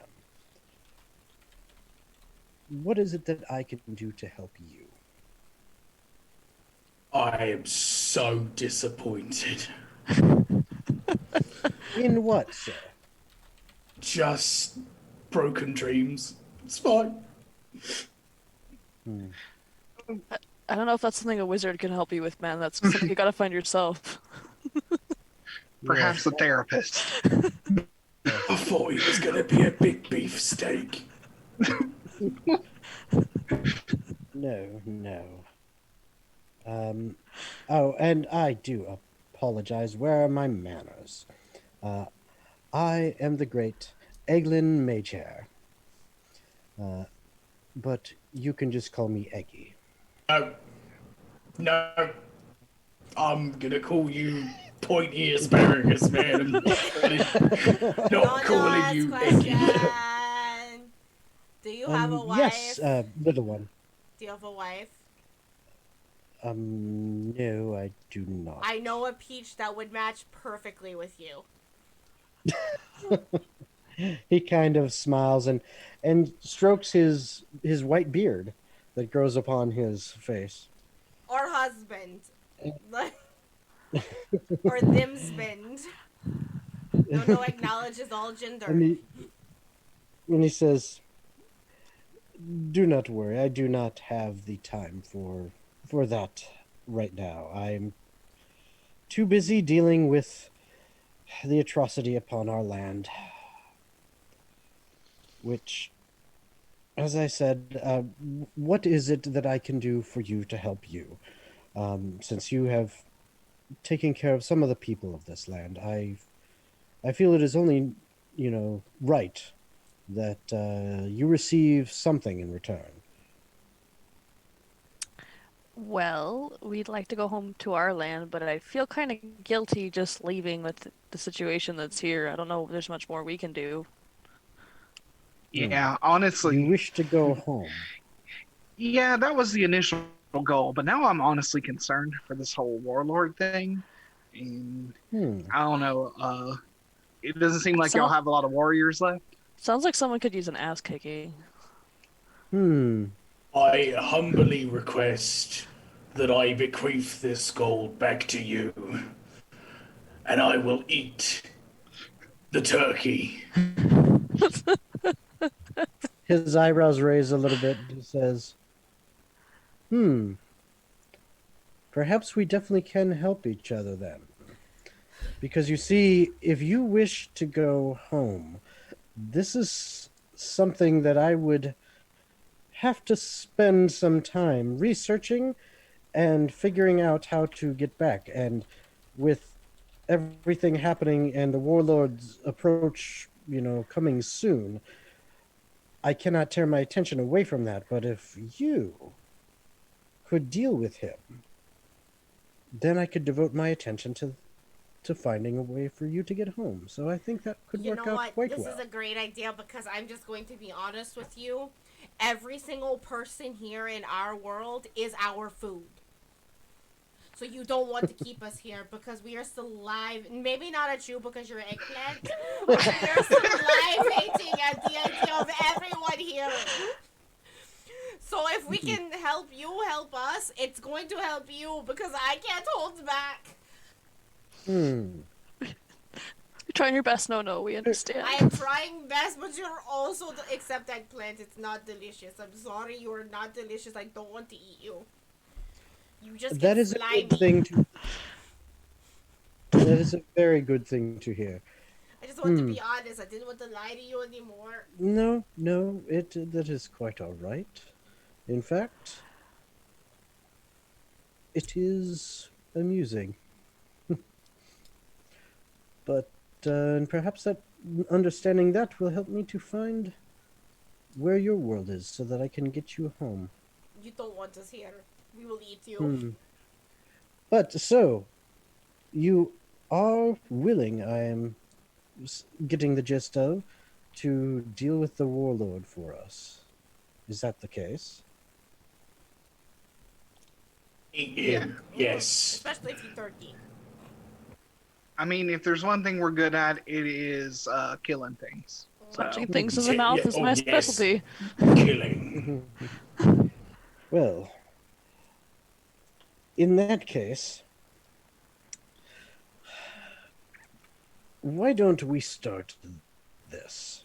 And he waves his hand while holding his asparagus staff up high, and the table in the room all of a sudden gets a kind of a ghostly visage that looks like terrain appearing on it as you start to see forests and hills and even mountains and stuff as a map basically apparates into existence, a 3D map. And the wizard begins to touch at various places along it, and little lights and things come up, and he says, "Here is where we are, Pistrina. I have been keeping tabs on the warlord's armies. Here," and you see a whole bunch of dots all lit up, taking up a large area, is the brunt of his forces. As you can see, they are sweeping through the north and then down to come at the city. He's a very good tactician. He knows what he is doing, as no matter what we could do, that would be the best approach for attempting to conquer us.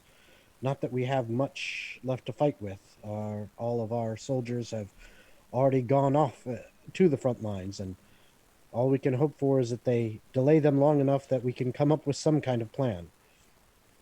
And I think this may be the plan.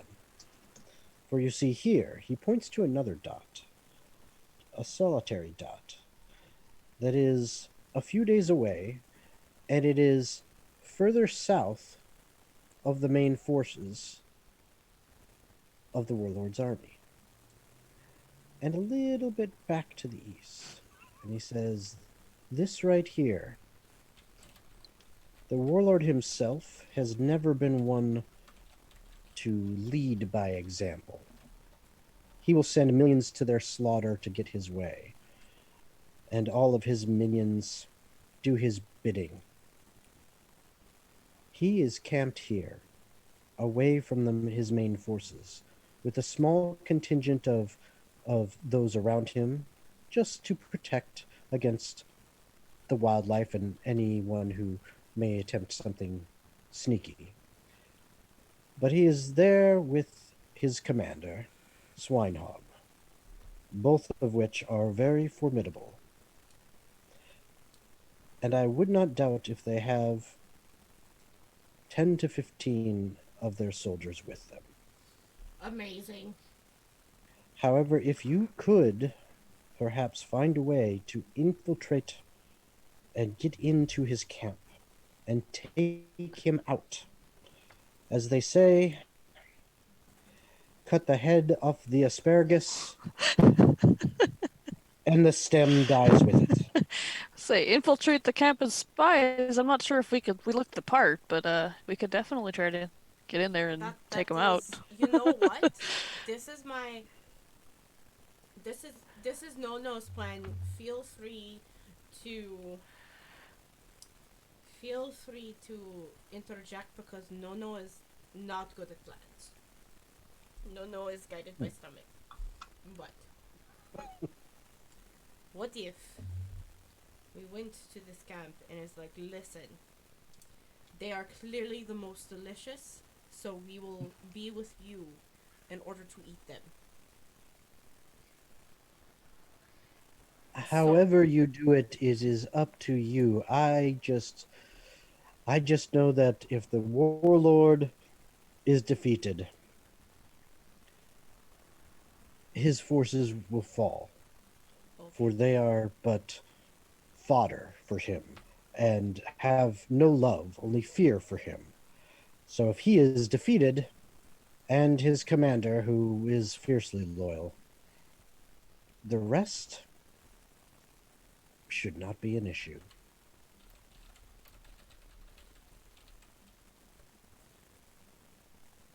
Well, Yeah. Oh, sorry, go on. well, I think we can manage that. pretty sure. What do you think, Shelter? I'm just really excited about the fact that I am getting both a turkey and a pig. It sounds amazing. All right then. Take. Do you need time to prepare yourselves? Because I can get you very close to the encampment in but an instant. However, it will be up to you at that point to deal with the problem and then make your way back here, which that journey could take you 3 to 4 days, depending on how quickly you travel. But I can get you there very quickly. What do we think, folks? A good old shock and awe? Either that or stealth and stab. That could work too.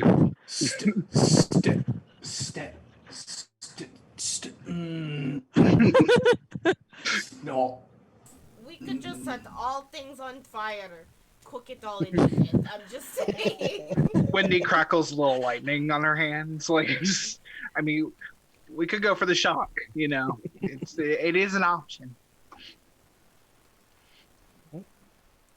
So let me know when you are prepared. If you need to rest, if you need any equipment, fixed, or to gather some quick supplies, please let me know. And then when you are ready, I shall place you within about a 30-minute march to the camp. I'm You good to guys go. missing anything? Yeah, I think I'm ready. Okay. All right. So same with you, Nono and Shelter. You both ready to go? Yeah, I'm good. Well, did Question. we rest since I moved water? That was gonna be my question. Have we Nope. rested yet? Because No. We need Okay. nap, like long nap, like 8 hours. All right. Okay. Very well. Don't want me going all first day, thing- one level 4 spell slot gone. So how about first light? That sounds good. Yeah. Okay. What are you just gonna feed us sugar cubes? I need to know what it's like for you to. What do we get for dinner? I'm guessing you give us dinner. I mean, we still got leftover bratwurst, I think. Yeah. Oh, there's brothwork and shrimp. Mhm. Oh, the shrimp. Yeah. Oh, I'm excited about the shrimp. You know what? If we have more brothwork, are there any marshmallows? We could have like a campfire. Are mean, marshmallows people here? it I don't want to could be. ask him. Yeah. Are marshmallows people here? Cause you know marshmallow just sugar. Exactly. Right? What exactly are marshmallows? Who has minor illusion to show What him?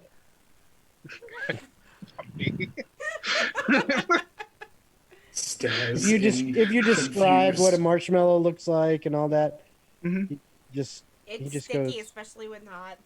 You put it with weenies. well, we do have some people that of that persuasion. We're Okay, not gonna marshmallows eat the are people. sentient things yet. Yet. I love the caveat on the end. Yet. Like, no has limits, okay? Like, I don't eat sentient things unless they are dead already. Like, I don't kill them unless they try to kill Nono first. But Mhm. then, like, non-sentient things are always on the table. Literally. I put them on my table and I eat them. So, which All right. brings me to something, Shelter. I have to confess something to you. And I guess to Wendy as well. And I pull out my shell.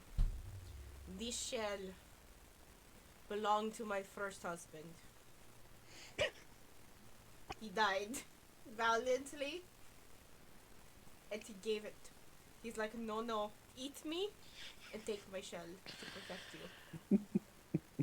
That's rough, buddy. It's okay, I have a new wife. No is a bisexual. I have new wife. But, Shelter, I know you take offense to this, but I want to let you know that Mikey gave this to me in confidence to protect me. And he nourished me. So I want to get that out of the way. Oh, honey, that's so sad. And like Wendy will like wrap you up and hug Thank you. Wendy. Thank you. But the shelter and I have things we don't like about each other, but things that we understand.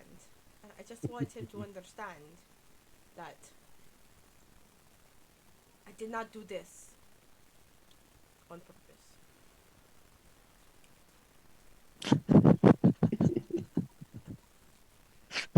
All right.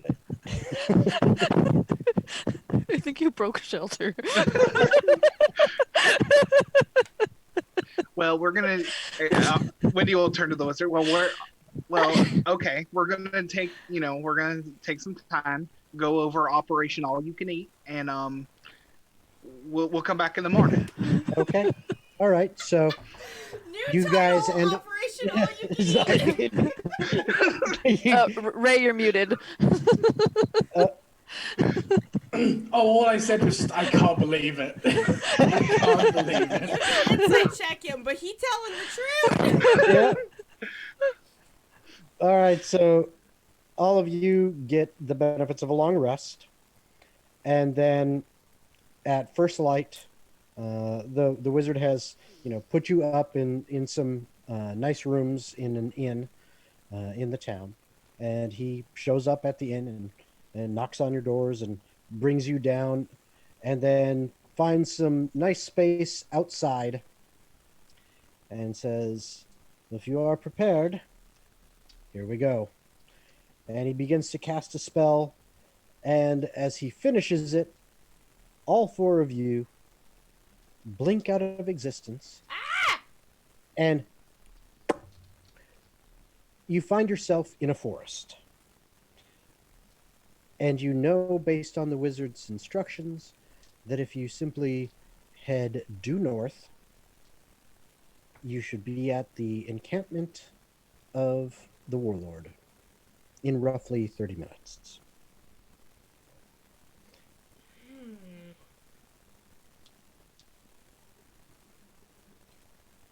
So, I'm on Wendy's back. so are you? I assume you're making your way there. Mm-hmm. Yeah. And as you are getting closer and closer and closer, the sun is starting to, it was first light when you left. So the sun is starting to come more and more up over the horizon. It's still not super bright out yet. And so you don't have disadvantage right now. Cool. No. And you find yourselves coming through some trees, and up ahead, about 50 feet in front of you, you see what looks like makeshift walls of just trees that have been, smaller trees that have been chopped down and then plugged into the ground to kind of make a simple fence going around. And as you see that, I need perception checks from everyone. And Excuse me. not a disadvantage, as you said. Nice. That Yep. is a Oh, Nice. nice. That is 25. Oh, wow. 19 on the dice. 11 for Wendy. Mm. 20. Dirty. All right. So everyone who got above a 15, you noticed that it looks like there is some kind of makeshift gate to the left and kind of around the side, like it's on that side of this makeshift fence. And there is some kind of tower set up. Again, just, branches, thrown together as a platform over next to that gate, and then another one towards the back of this fort. And in those towers, you see carrots with longbows in their hand and a torch secured up in the tower to provide some light. The carrots are the torches. Nope. There's a torch just like Okay. position, like This is my third connected glass up to of the wine. I'm sticks to sorry. provide sunlight. No problem. But there are these large carrots holding longbows, Oh. one in each tower, Okay. and they seem to be scanning around. This is not And, my you know- department. We can try to sneak past them, but I can't do much from down here. Okay, 1 second. Let's see what Momo prepared today.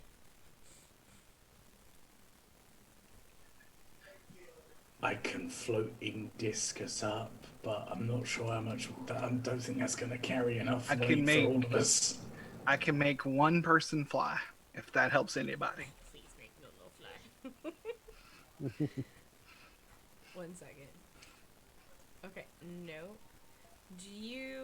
Does the sorcerer have disguise self on him? Because are we using? Sorry, I have to ask real quick. Are we using the new flexible rules for sorcerer and bard, where they can change out a single spell every long rest? Sure.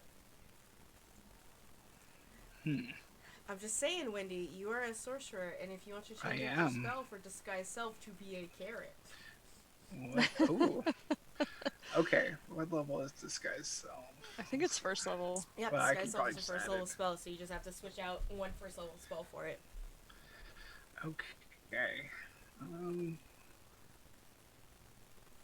What do I got? I only have shatter. That's fine. Are we gonna say that Wendy captured us? Like, where are you going with yes! this? Yo, prisoners! I mean, that's just Oh, a I guess- normal night of roleplay for us, but that's fine. Let's see. I don't know who's got a silver tongue here, but It's Wendy. Wendy has a 16 charisma. Like it's. oh, okay. Yeah, Yeah. Wendy's the face. Nono talks a lot, but he has a -1 in Shaw, so like he doesn't know when he's not being. But he's also obnoxious and just butts it. So Okay. This guy's self is learned. So I will cast it.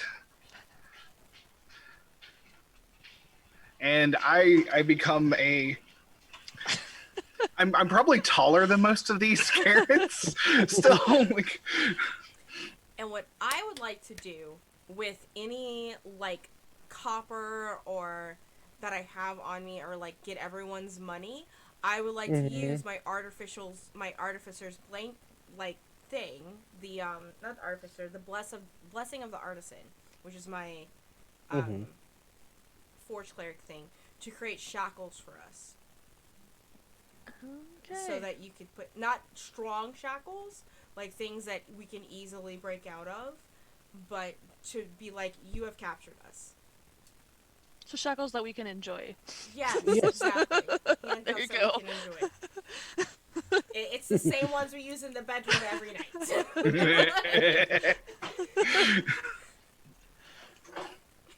All right.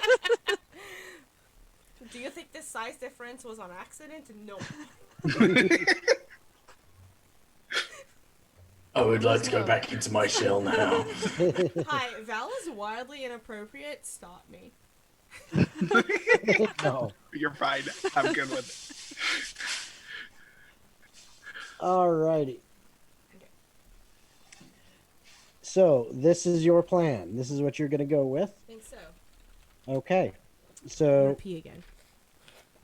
all right. So tell me what you're doing there, Wendy, since you are the Okay, so Wendy is not trained in deception, but she's gonna try her best. right. And so she's gonna be like, well, I guess y'all are prisoners today. I don't know what a carrot sounds like, so I'm gonna just try my best here. I'm guessing we just go up to the gate and say, hey, I found these people. That's our plan, right? I'm cool with it if you are. Basically, and if Okay. it doesn't work, I'll eat them. No, the vegetables. Nah, I Just don't get wanna eat me in range. We'll make it work. I'll start blasting. It'll be fine. Okay. Yeah, I'm going to like kind of stand behind them and kind of prod them along. Okay. and come up to the gate and tell whoever is there, I have prisoners for the Lord. Okay. Found them lurking around the camp. Okay, so as you kind of come around and approach the gate, and you say that, the carrot in the tower kind of looks at you and goes, "What? Huh? Oh, what are you doing? And what the hell are those?" That's my question. I have no idea what these are, but I found them. They were looking around at the camp. Okay, give me a deception check as he tries to figure out what the That's not heck is good. going on here. Got an 11. Okay, well, I could roll shitty too, so let's see here. So that'll be this. And, okay. Oh. Okay. What do you plan to do with those? I was gonna ask the Lord or somebody what to do with them. I don't know, but they might be spies from the city. Hmm. Okay. Um. Hold on. And you see, he kind of goes down the tower. Minute or two passes. And you hear some noise as he climbs back up the tower, and then the gate swings open, and you see a potato there holding a battle axe. And he says, "So you found something weird? What the? Oh, yeah, you did. Huh. Um, okay.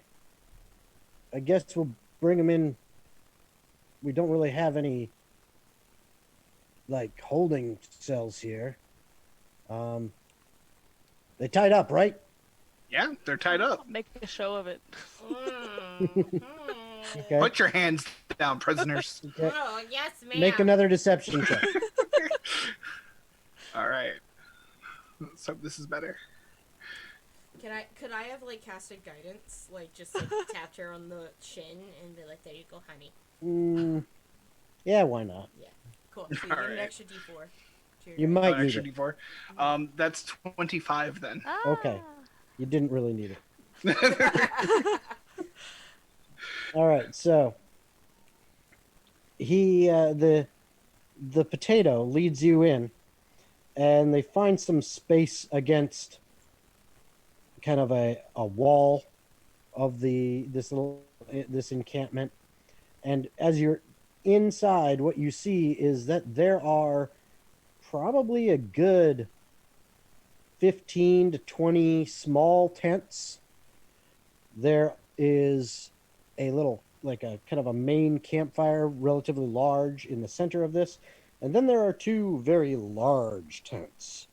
One a little bit larger than the other and more extravagant, with little, all the bells and whistles of flair on it, all the different pieces of flair. And all the trimmings and stuffing.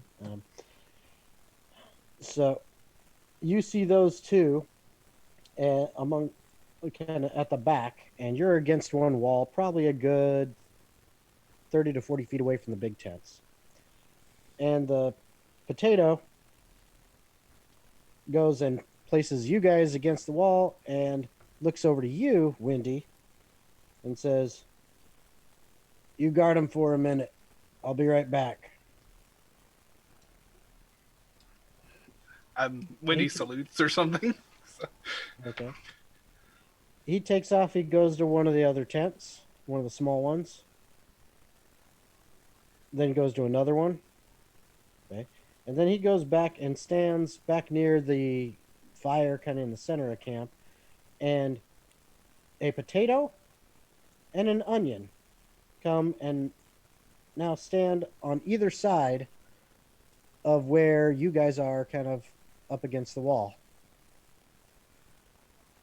And they just stand there, just guarding you. He says, "You can go catch some Z's. I'm sure the Lord will want to talk to you once he wakes up." When's he supposed to wake up? Whenever he wants to. He's the Lord. That's fair. That's fair. Silly question, got a silly answer. I mean, I'm happy to guard them. I mean, I'm feeling fine. I'm well rested. Slept all night. Found them in the morning. The onion looks at the potato and looks back at you. Looks at the potato. Whips his fist out. All right. Paper, rock, scissors. All right. And you do paper, rock, scissors. These are the worst 1, cards. 2, 3, shoot. Oh, Oh, 2 scissors. 1, 2, 3, shoot. ah, Okay. So the onion, the onion's like, you heard him, and the onion runs off back to his town. Oh, good. I didn't want to cry when I murdered him. And the potato says, "I should have played. Damn it." so what does that mean? I lost. What do I have to do? That means you don't get to sleep. Ah, So you and I are stuck here. Damn tear jerks. oh fiddlesticks. So, potato guard. Is it potato or potato? It's masher. You ever been mashed before? Do you use butter and chives? What is she talking about? You know what? I take it all back. This place is hell. I don't want to be here anymore. I don't know. Potatoes in all forms. Scallop, deep I don't know fried, if I could steak eat size, once we get home. mashed. Just... They've been talking like this the whole time. They made. Ooh, just imagine a little sour cream and bacon. Am I right? Am I right? You don't scare me. I'm so Wendy is much so more than proud, this but she's potato. trying to pretend to be. deep fry that shit. Just the whole potato. Boil and Boil mash them, them, put 'em in a mash them, stew. stick in a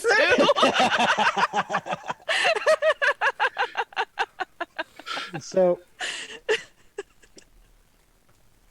are you guys going to try to do anything, or are you just going to wait patiently? I'm just goading this potato.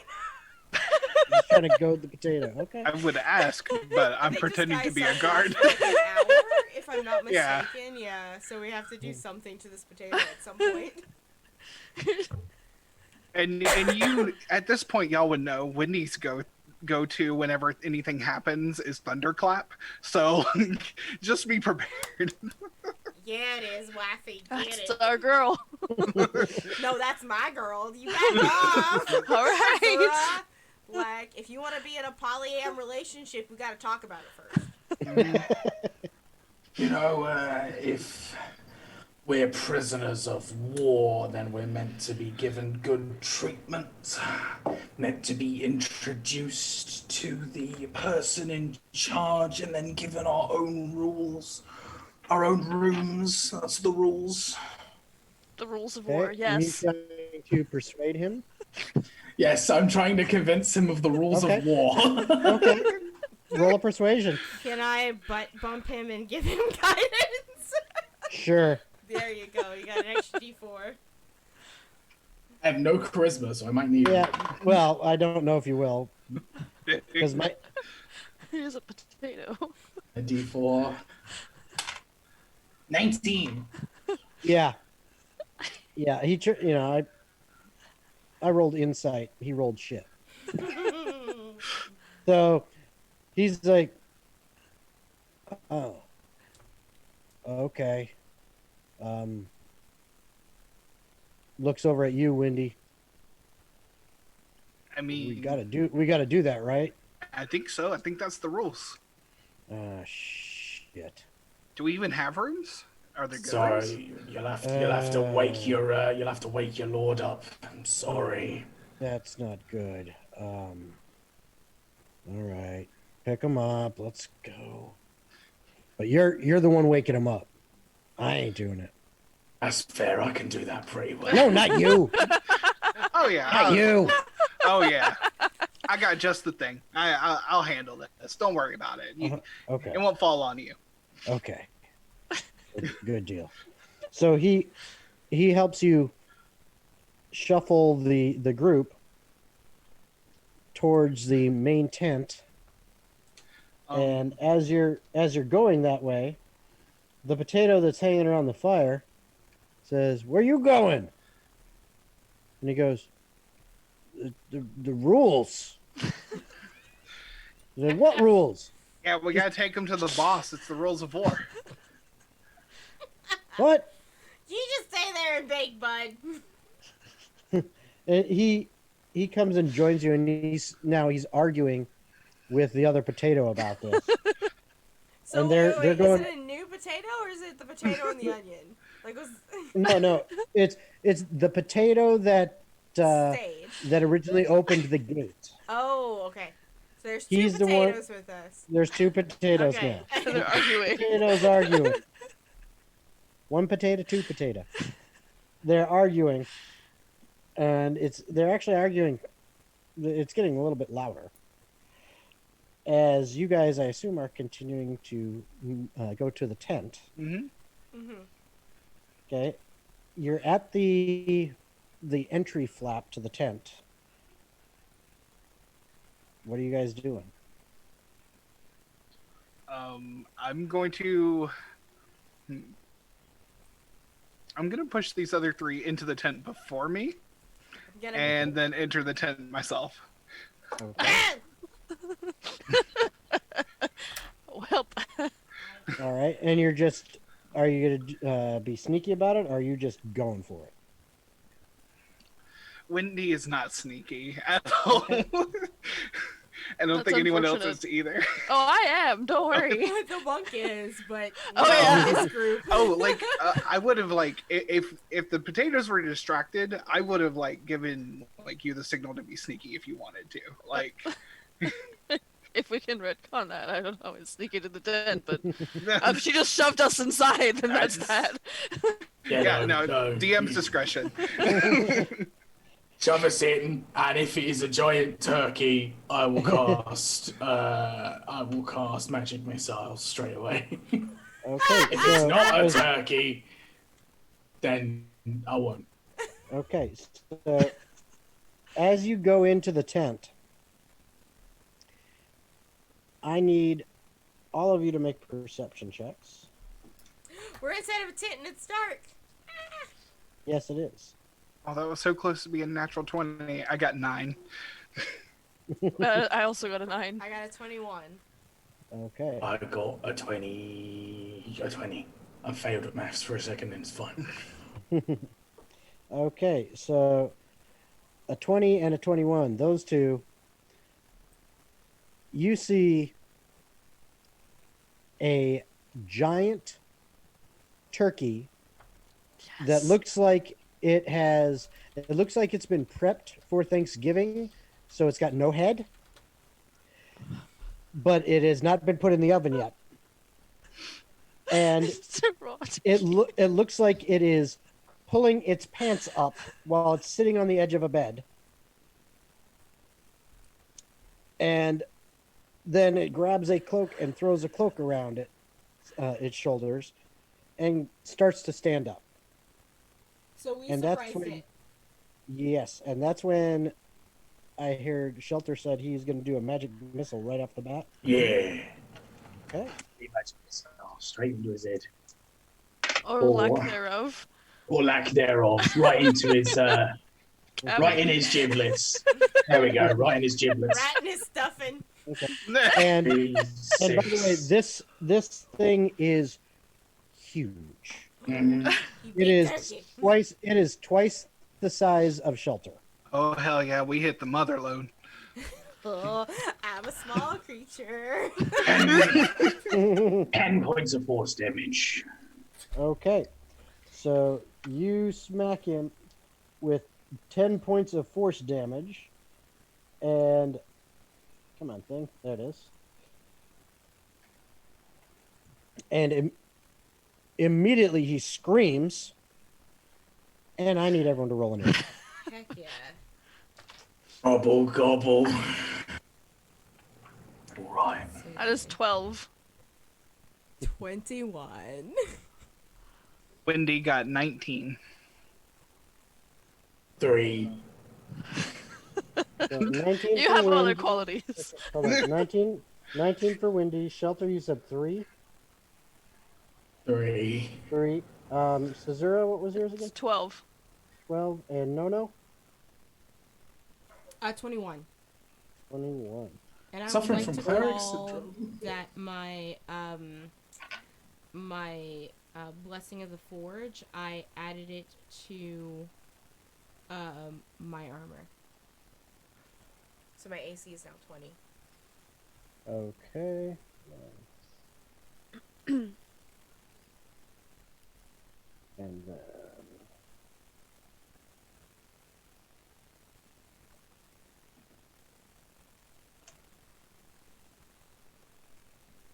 Okay, so here we're gonna have the order is No first, and then Windy is after No, and then Cesura, and then Shelter.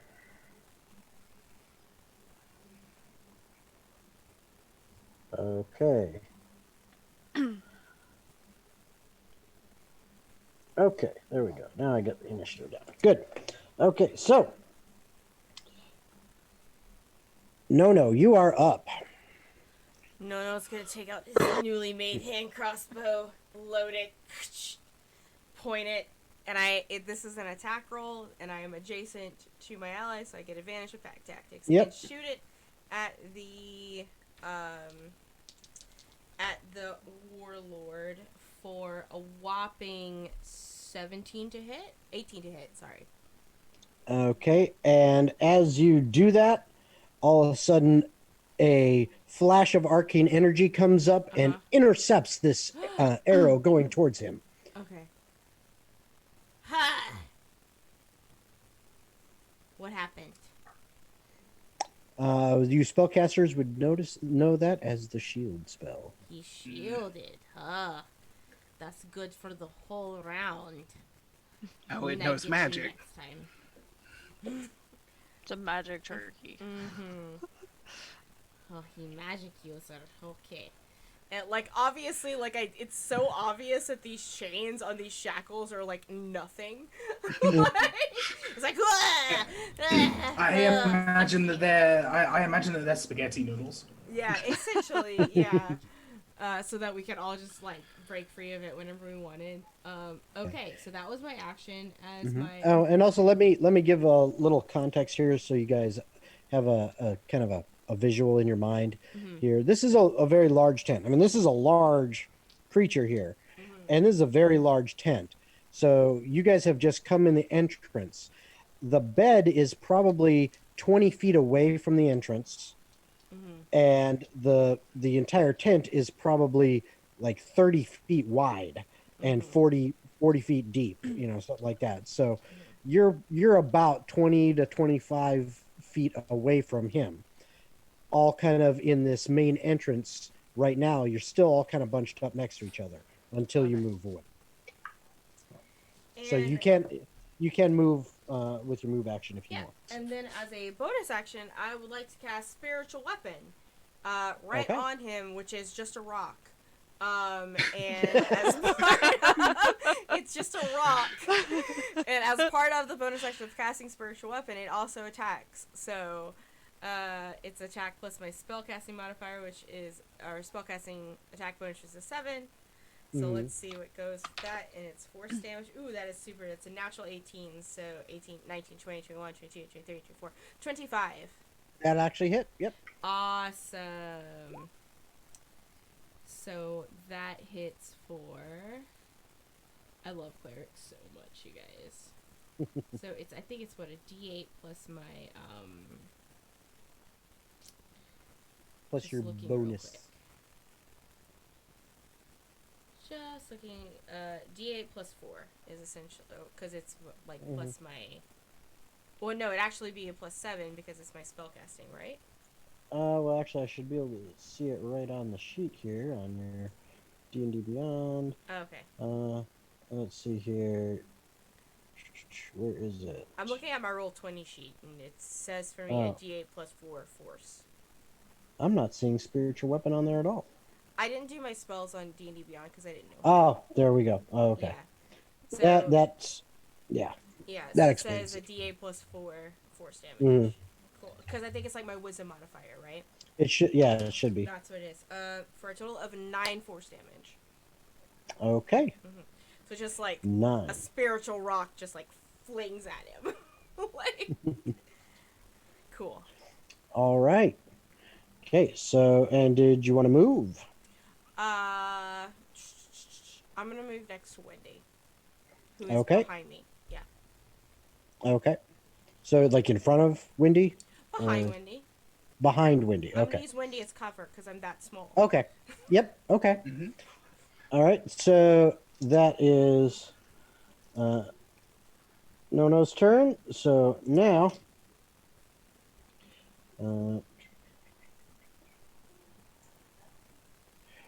behind you, the tent flaps burst open, and you see a giant pig standing on its hind legs that is almost as big as the turkey, and it has an apple in its mouth.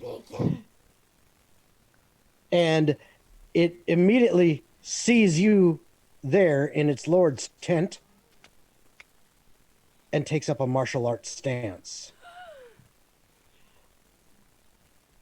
As it then begins to attack the closest person. And I'm going to roll a d4 to see who that is. And that would happen to be Nono. So it is going after you, Nono, as it takes a swing, and that is a 15 to hit. Oh no. Nope. No, no, no, no, Okay. say no, no. And that is also a miss. And a 17 to hit. Nope. AC is currently Nope. 20, just letting you know. Oh, nice. Okay. So you manage to duck, dodge, weave, dip, dive, duck, and dodge out of the way. shell of my dead husband protects me. as these hooves of fury are just swing, shrink, shrink, shrink all over around you. Okay. But he doesn't make contact. And it is now Wendy's turn. All right. I guess if there was any time to blow my 4th level spell slot, it would be now. So I'm going to cast Storm Sphere kind of up into the middle of this room. It's a 20-foot sphere. I'm actually going to cast it around the turkey. Okay. So he's going to be at the center of it. And he will take damage. Each creature in the sphere, when it appears or that ends its turn there, must succeed on a strength saving throw. So it needs to make a strength saving throw. Okay. Man, I wanted to go punch that thing. I want to go over there now. Well, punch it. There's lots of things. Punch. And what's the DC on that? 14. Okay, yeah, it made it. Okay, so it's going to take half, I believe. Oh no, it's half. It's saved for nothing. So okay, that's fine. But if it ends its turn there, it will have to make another save. And I'm going to use a bonus action to make it actually shoot lightning out at the ham. Which I believe it can do within 30 feet. Would that be within 30 feet of the edge of that sphere? I'm going to say yes. Okay. Why not? All right. So I'm going to make a ranged attack. And that is going to be a 23 to hit. That will hit. All right, so he's going to take 46 plus 3 lightning.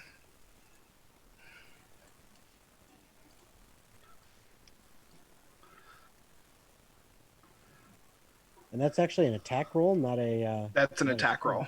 Interesting. Okay. Yeah. For 18 lightning damage. Okay. And also, well, no, I'm not going to move myself because I don't want to ruin No Nose cover. I can't do that to him. So that's going to be my turn. Okay. All right. So that is your turn. So Suzura, you are up. Okay. Just trying to figure out how many key points I can use in a turn. Apparently, it doesn't. You can spend as many as you want to. Mm-hmm. Okay. Cool. Well, because I have Step of the Wind too, so I can get out of there. Mhm. So, I want to go hit the turkey. I just want to punch it. So Okay. I'm a It's a- moving. Yeah. It is in the middle of a swirling sphere. Like I have summoned a storm in the middle of this room. I like storms. It's okay. Okay. All right. Just be aware. If you end your turn there, you will take damage. I'm gonna get out of there as soon as I'm Okay. done. So, Mom, We she got can this. go I'm in and just then gonna just do run this. the fuck back out. That's like... what I'm gonna do. So I'm gonna run in and I'm gonna hit it with my Unarmed Strike attack. So that is a 15 plus 7 is 22 to hit. Yep, And that then will hit. I will do 6. It was 4, 10 bludgeoning damage. I will use a key point to do Flurry of Blows. Okay. That's one of my key points. Mark that off. I would And also like to then- remind you have Stunning Strike. Mm-hmm. Yes, I have Stunning Strike, but I was thinking about using Stunning. Not that. I was going to use my open hand technique to try to make it fall prone. I'm gonna just play a little bit of rules lawyer here, just for us advantages. If you successfully stun it, stunning things makes it incapacitated, which, if I'm not mistaken, makes all hits against it critical. Right, Yes. but I have to hit it with a Okay. melee weapon, and I hit it unarmed. Yeah, your unarmed attacks are melee. Yeah. According Oh. to from You monks. can I use thought- stunning. so it's a Use weapon. stunning strike Oh, with your then fist. I'll use Stunning Strike. I thought I had to use my short sword, and I was like, I'm not Nope. using my short sword. Monks Okay, are my cool. go-to, so Okay, that's good. why I That's just- my- we're Yeah. good. Yeah. We're good. Then I will Stunning Strike it with a key point. Okay. But So what is your DC? I get that will be a 13 for a con save.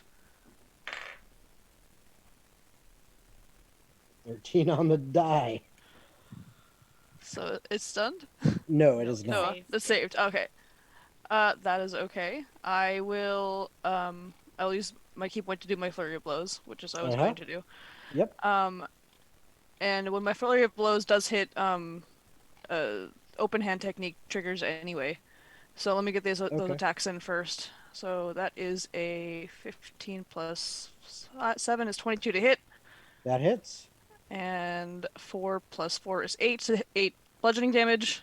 Okay. Flurry of blows second attack is 14 and 7 is 21 to hit.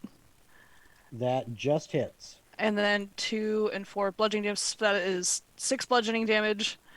And then if it fails a dex save, which is DC 13, then it falls prone. Okay. And Dex. Not 13 on the die, but 13 exact. So it does not fall prone. That's okay. And then I'll use one more key point to get the fuck out of there. With my Okay. Step of the Wind. Damn, I'm getting lucky. I'm getting lucky on these rolls. It's like almost half my key points. Okay. Still, you did quite a bit of damage here. So You monks did do. quite a bit of damage. All right, so you kind of jump back towards the entrance, or Yep. Ish. Okay, so you're away from Wendy's. Away from Windy's spell. Storm, but not Okay. not in melee range of the Okay. pig. Okay, and now you hear a whole bunch of commotion coming from outside, and the pig kind of sidesteps as you see 3 potatoes step in right behind you. 1 onion, I am so And- hungry, y'all. I'm literally gonna go somewhere Two to eat dinner after this. oh yeah, and then 2 carrots line I up just want to steam. their bows to take shots at you guys. Mm-hmm. So you get going across the back, I'm gonna say, since Hazura like jumped up front and came back, the No, Shelter, and Windy are the targets in the back for the potatoes. So Windy, that would be an 18 to hit. Oh yeah, that will hit. Okay. As one of the mashers hits you with his battle axe, doing 9 points of damage, slashing damage. Shelter, that's a fail. And maintain No, concentration. Cool. okay. And No, that is yeah, that's not gonna hit your AC. No, like no. That's why his name is No. Okay. I'm getting my teams ready. The onion takes a swing at Shelter, getting a 21 to hit. That hits. That'll hit. All right, and does 3 points of slashing damage with his short sword. And then 3 arrows, one for each of you, come flying in. That's a miss on No, miss on Shelter, and a 17 on Windy. 17 will hit me. Okay. As an arrow hits you for 6 damage from one of the carrots or sprouts that has shot at you. And there are a whole bunch, you can kind of see in the back, there's a whole bunch of them pouring out of tents.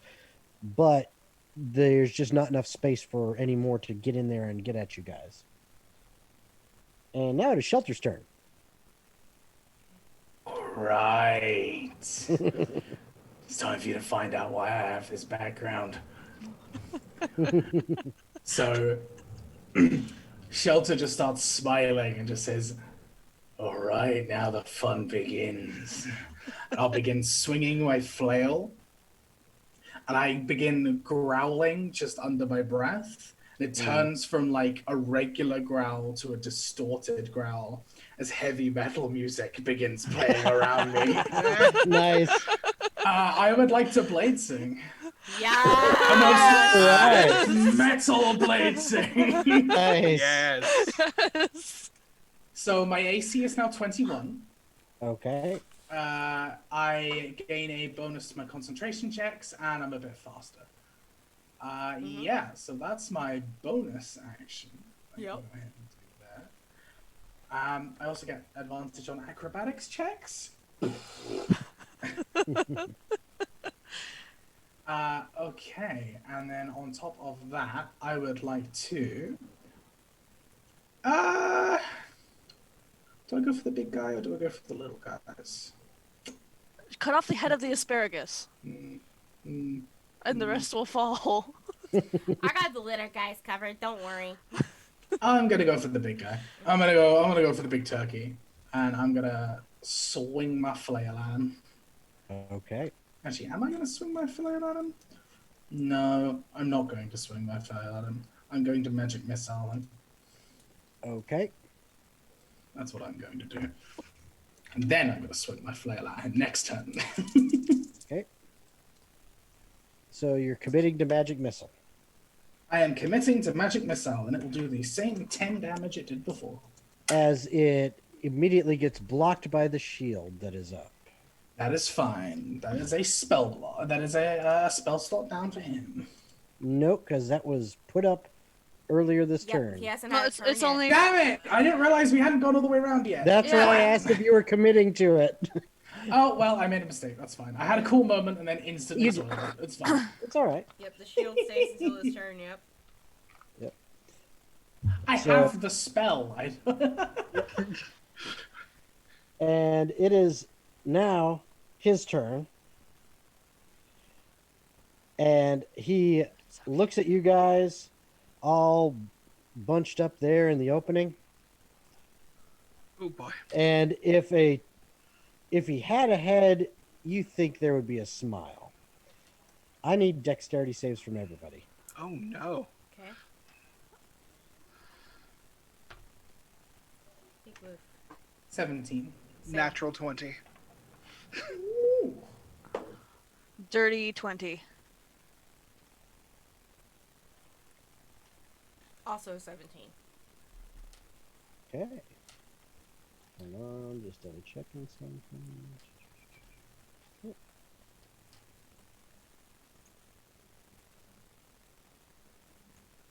And all right, so anyone that got less than a 14, which I don't think anyone did, would take 25 damage. But I rolled shitty, by the way. But since you saved, you take half. What kind of So damage? you take, yeah, lightning damage as Okay, a lightning just bolt making hits sure. you for 12 points. Except Cesura, who has evasion. Yeah. Because he succeeded. Yep.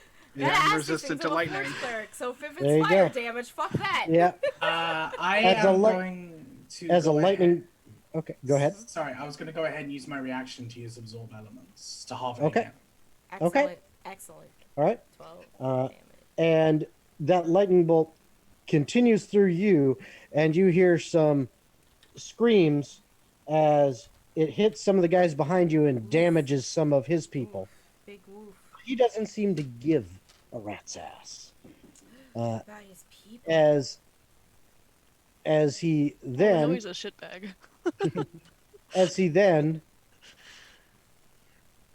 steps out through the back of his tent, and you can't see where he went after that because he Does my went out through. spiritual weapon get an attack of opportunity? I'm going to say yes. Okay, I'm gonna use my action to do that. Okay. Alright, that is a natural 20. Okay. How that do you hits. do your nats? Do you do double dice? or Double the damage? dice. Double the dice, and then add your bonuses. Okay, so double dice and then the +4. Yep. Cool. Just wanted to yes, so that would be a 14. Nice. Force damage. Very nice. All right. So that hits him on his way out, but now he is out of The Wendy's rock spell. just boofs him. Hits him upside the. Oh wait, he doesn't have a head. Hits him upside the neck. Okay. Gizzard. All right. So that is his turn, and it is back to the top of the order. No, you are up. Okay, so I have this boar in front of me, and that's okay. So, how much movement did he have? The turkey. How much movement did he have on him? To leave. Do you think? How far away am I from him? And how much movement did he have? The turkey. Yeah. The Lord. You know that you could tell he moved about 15 feet or so to get out of the back flap of the tent. But then you couldn't see how far he moved after that, so you don't know how much movement he had. Okay. So what I would like to do, I will take the attack of opportunity to go after him. Okay. Okay, so the boar can take its attack on me. My AC is still 20. Okay. All right. What is this? Hey, that might actually hit. Hold on. Yes, 22. Yep, that hits me.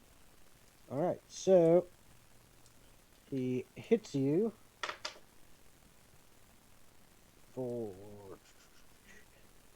8 points of bludgeoning damage, 1, 2, and 6, 7, 8. I need you to make a con save. Con DC save. 13. Okay, that's a dirty 20. A 16 plus 4. Nice. Okay, as he hits you, you feel your knees go weak and your head kind of go loopy for a second, but then you like snap out of it and keep running. Okay. Can I, so 15 feet to get out. I want to make it as far as I can on my normal movement, which is 30. Am I out the Okay. tent? Yeah, you're out of the tent. You Do I guys weren't see that him? far into it. From where you're at, no, because he went out the back and you went out the front. No, I was going after him. Oh, you were going after him. Yeah, Okay. even if I I have see. to leave So- to go around the tent to find him, that's even better, I think. Well, you would just get to the back of the tent with 30 feet of movement Okay. because you poke were out, about do I 10 see feet him? in and it's about 40 feet Yeah. long. So you look out and he looks to be about 25 feet away. Fucking perfect. Over to I'm the gonna right. cast Wall of Fire around him. In front Nice. of him. Nice. Roast that turkey. Just Oh, yeah. Wall of Nice. Fire right the fuck on him. Like, Nice. Operation All You Can Eat is going well. I need him to make a saving throw. I'm gonna actually cast it in front of him. Okay. So as probably 10 feet in front of him, we'll say. So he's within 10 feet of it as I cast it, so he needs to make the dex save for it. Dex, and Yeah. what is the DC? My spell save He DC got a is 15. 19. Yeah, because he got a 18 on the die, so he got a Okay, 19. so he takes half of 5d8 fire. Okay. That's still a lot. Yeah, and it's a wall of fire. Yeah. 60 feet wall of fire, just woof. Like, I need to get into melee range. it's okay, Sorry, you boy. just have to be So- within 10 feet of it. He can't, like, that's the thing, it's to keep him from running away, right? So he Yep. will take half of, oh, that's super good. 15, 16, 17, 18, 19, 20, 21. Half of 21, so round down to Okay. 10 fire damage. Yep. So he took 10 fire damage. And I have to Alright. see how far does my... And how far away did you say he was from where he moved? About he basically moved 40 feet as far as you can tell. Okay, my spiritual weapon will move the 30 feet in that direction. I will use my bonus Okay, action to so move he's it in his a little bit away. Yeah. It's a little bit away from him. Okay. All right. Cool. And I'm going to pee as everything else happens. Okay. Hi, cat. And now it is Sveinhog's turn. As he moves to up further into the tent to the next available target. And who shall it be? 1, 2, and 3. And it's going to be Shelter. As he attempts to attack you with a 24 to hit, Yeah, a that'll 19, a 19 to hit, No. and a miss. Okay, so 19 misses as well. All right, so he Yeah. hits you with 1. And that is going to be 13 points of bludgeoning damage. And you need to make a dexterity save. DC 13. Why is it dexterity? DC 13. 13 on the die, but -1, so 12. Oh. So as he hits you with that, he actually knocks you down onto your back, and you're on the ground. You are now prone. Okay. And then, as he's going to use his movement to move up a little closer to the to Caesura and Windy. And he is going to turn his back to you guys and kind of try to separate you from Shelter. And that is his turn. It is now Windy's turn. All right. Well, first off, let's see. What do I want to do? What to do? So there's the pig guy, and there's other people in here. Oh, right? yes. There are Okay. other Potatoes. potatoes and onions and things. All right. I am going to. First, I'm going to careful spell a shatter. Okay. So they all need to make DC 14 con saves. Oh, anyone? It's actually never mind. I don't want you shatter. Okay. It's only 10 foot radius sphere. We are going to thunder wave them, but still careful, so I don't hit Okay. my allies. Okay. And that will be. That's everyone in a 15-foot cube from me. Okay. So they need to make a Constitution save. Okay. DC 14.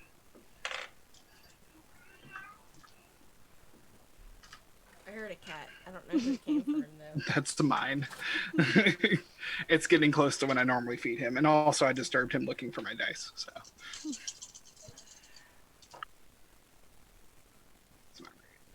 Spend another spell point. Okay, and how much damage? That's much better. Okay, 10, 15, 17. Okay. 17 plus 3, so 20, So 20. 20 lightning damage. Okay. Or thunder damage. So. All right, so you see it definitely has an effect on several of them. Seems to have a little bit of an effect on the large hog, but not much. Okay. And I'm going to use my bonus action to, from the storm sphere, summon lightning at the hog. So that's an attack. That is a 21 to hit. That will hit. And that is 46 lightning.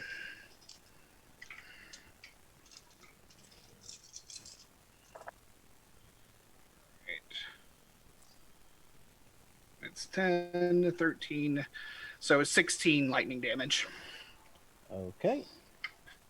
So, all right, there we go. Oh, also, with casting, when I cast the Thunder Wave, I also launched myself up 10 feet in the air and and fell back 10 feet away, so without provoking attack of opportunity. Sounds good. All right, so that is your turn. It is now Caesura's turn. So, how close am I to the pig? Right there. Right there? Yeah. I'm going to use my Step of the Wind, and I'm going to go for the turkey. Okay. So, Yes. I'm going to get out of there. Help Sorry, me. Shelter. You'll be okay. Shelter needs help too! But I'm going to do that too, so that's a key point. So I'm disengaged and not provoking attack of opportunity. Okay. And then, so that will get me to the turkey because my speed is 55, and also, it's it's there. I'm there. That sounds good. So I will go for the turkey with a, it's Unarmed Strike. Let's do this. All right. That is does a 12 hit? No. No. Okay, that is okay. I have bonus actions. Yes. I will use another Unarmed Strike. That is a 22. That hits. And I will do, that is 9 bludgeoning damage. Okay. I will do a stunning strike with that, so if it can make a con save. See if he makes it again. It's 13. What, it's 13? Yeah. He makes it? He made it. He made it. That is okay. I will use a key point to do Flurry of Blows. And that is a 13 hit. No, it does not. That's alright. I get one more. Yep. Oh, I rolled a 13 again. Damn it. That is okay. And that'll be my turn. Okay. So, now, swarming over Shelter, because he is on the ground, are 3 potatoes and an onion. You're fine. You're okay. Potato. My health says differently, but all right. A 22 to hit. Just hits. A miss. A miss. And a nat 20. Okay, so You love hearing that from the DM. the 22 to hit is 5 points of slashing damage. And the nat 20 is 8 points of slashing damage. They don't do a lot on their own, but there's just a lot of them. You just happen to have a high AC, so they don't hit you that much. All right. So that is their turn. So now it is Shelter's turn. Fuck him up, Shelter. Knock me down, keeping me away. I'm not trapped in here with you. You're trapped in here with me. And I would like to frenzied rage. Yes!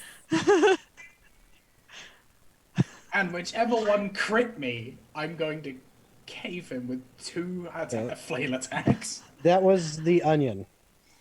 Bring it. I'm going to make him cry. Right.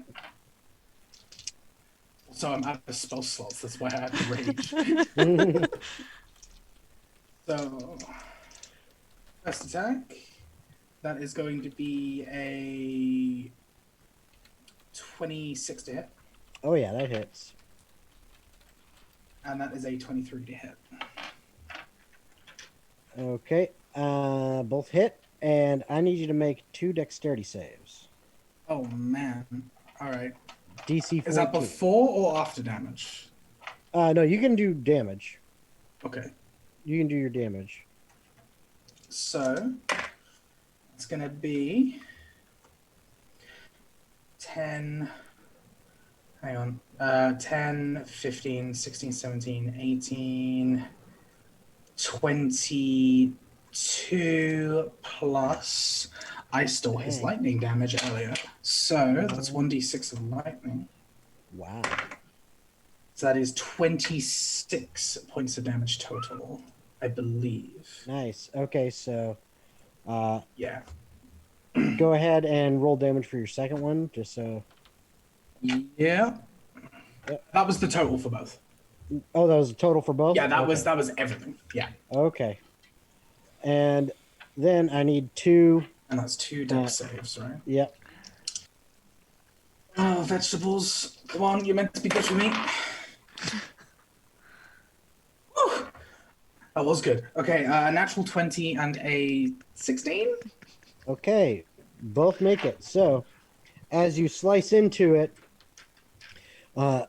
it sprays out this liquid that slams into you, and you take, from the first hit, 4 points of acid damage reduced to 2 because you made the save and you're raging. Are you... depends That's on not resistant to magic. That's bludgeoning, piercing, slashing. But I Okay. made the save, so it'd still be Okay. halved, yeah. So half to 2.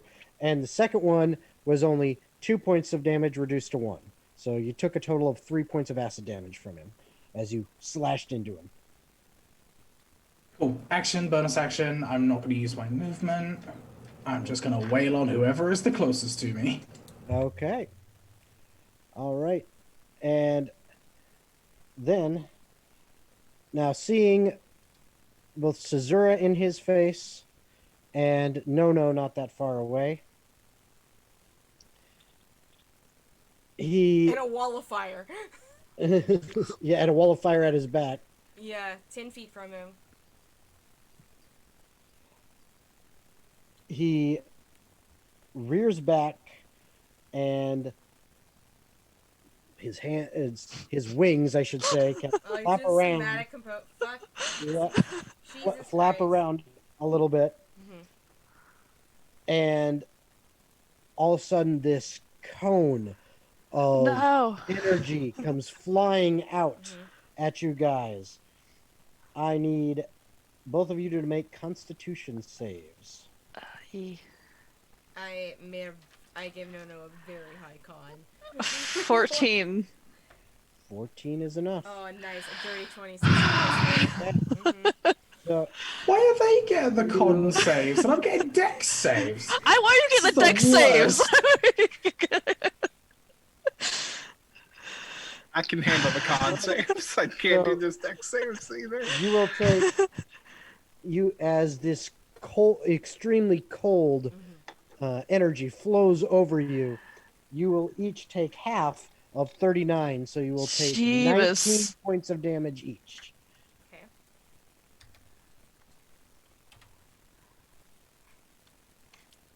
And that is his turn. It is now back to you, No. Alright. So, first thing is first. I'm going to upcast to 3rd level inflict wounds on this guy. Okay. Let me just make... Ooh, I think it's touch, though, so I have to go up to him. Can I get to him? Yes. Okay. He's only 25 feet away from you. Yeah, Nono's going up to him. It's like, yeah, and it's going to inflict wounds at 3rd level. Let me just see. You make a melee spell attack against the creature you can reach on hit. It takes 3d10 necrotic. Well, it's technically will be 3, 4, 5d10 if I hit. 5d10, yeah.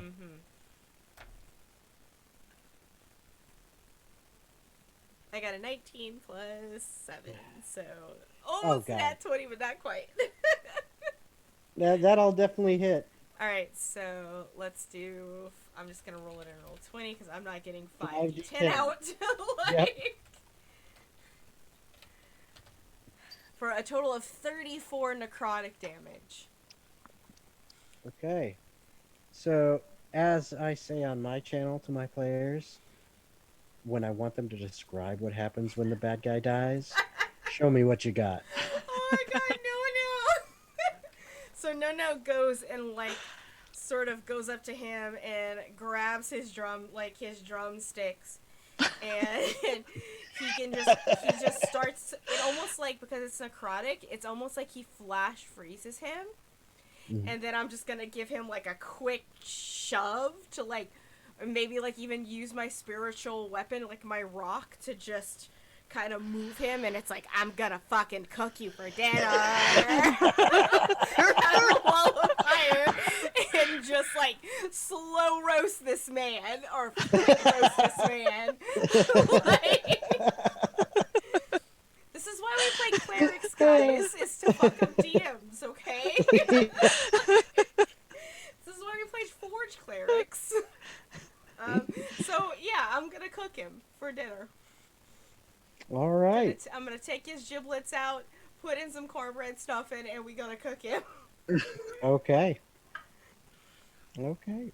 Good deal. All right. So yeah, that's exactly what happens, and he goes down.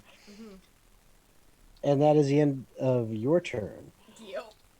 And then, as soon as he goes down with this blood-curdling scream out of no head, I don't like this. back in the tent with Windy and Shelter, the swine hog, goes ballistic and starts to attack. And let's see if he's going to go after Shelter again or after Windy. This time it's Windy, so he runs away from you, so you get an attack of opportunity there, Shelter. Good. Because he seems to be just almost in a rage of his own. Get us that Christmas Natural ham, Shelter. 20. Oh, jeez.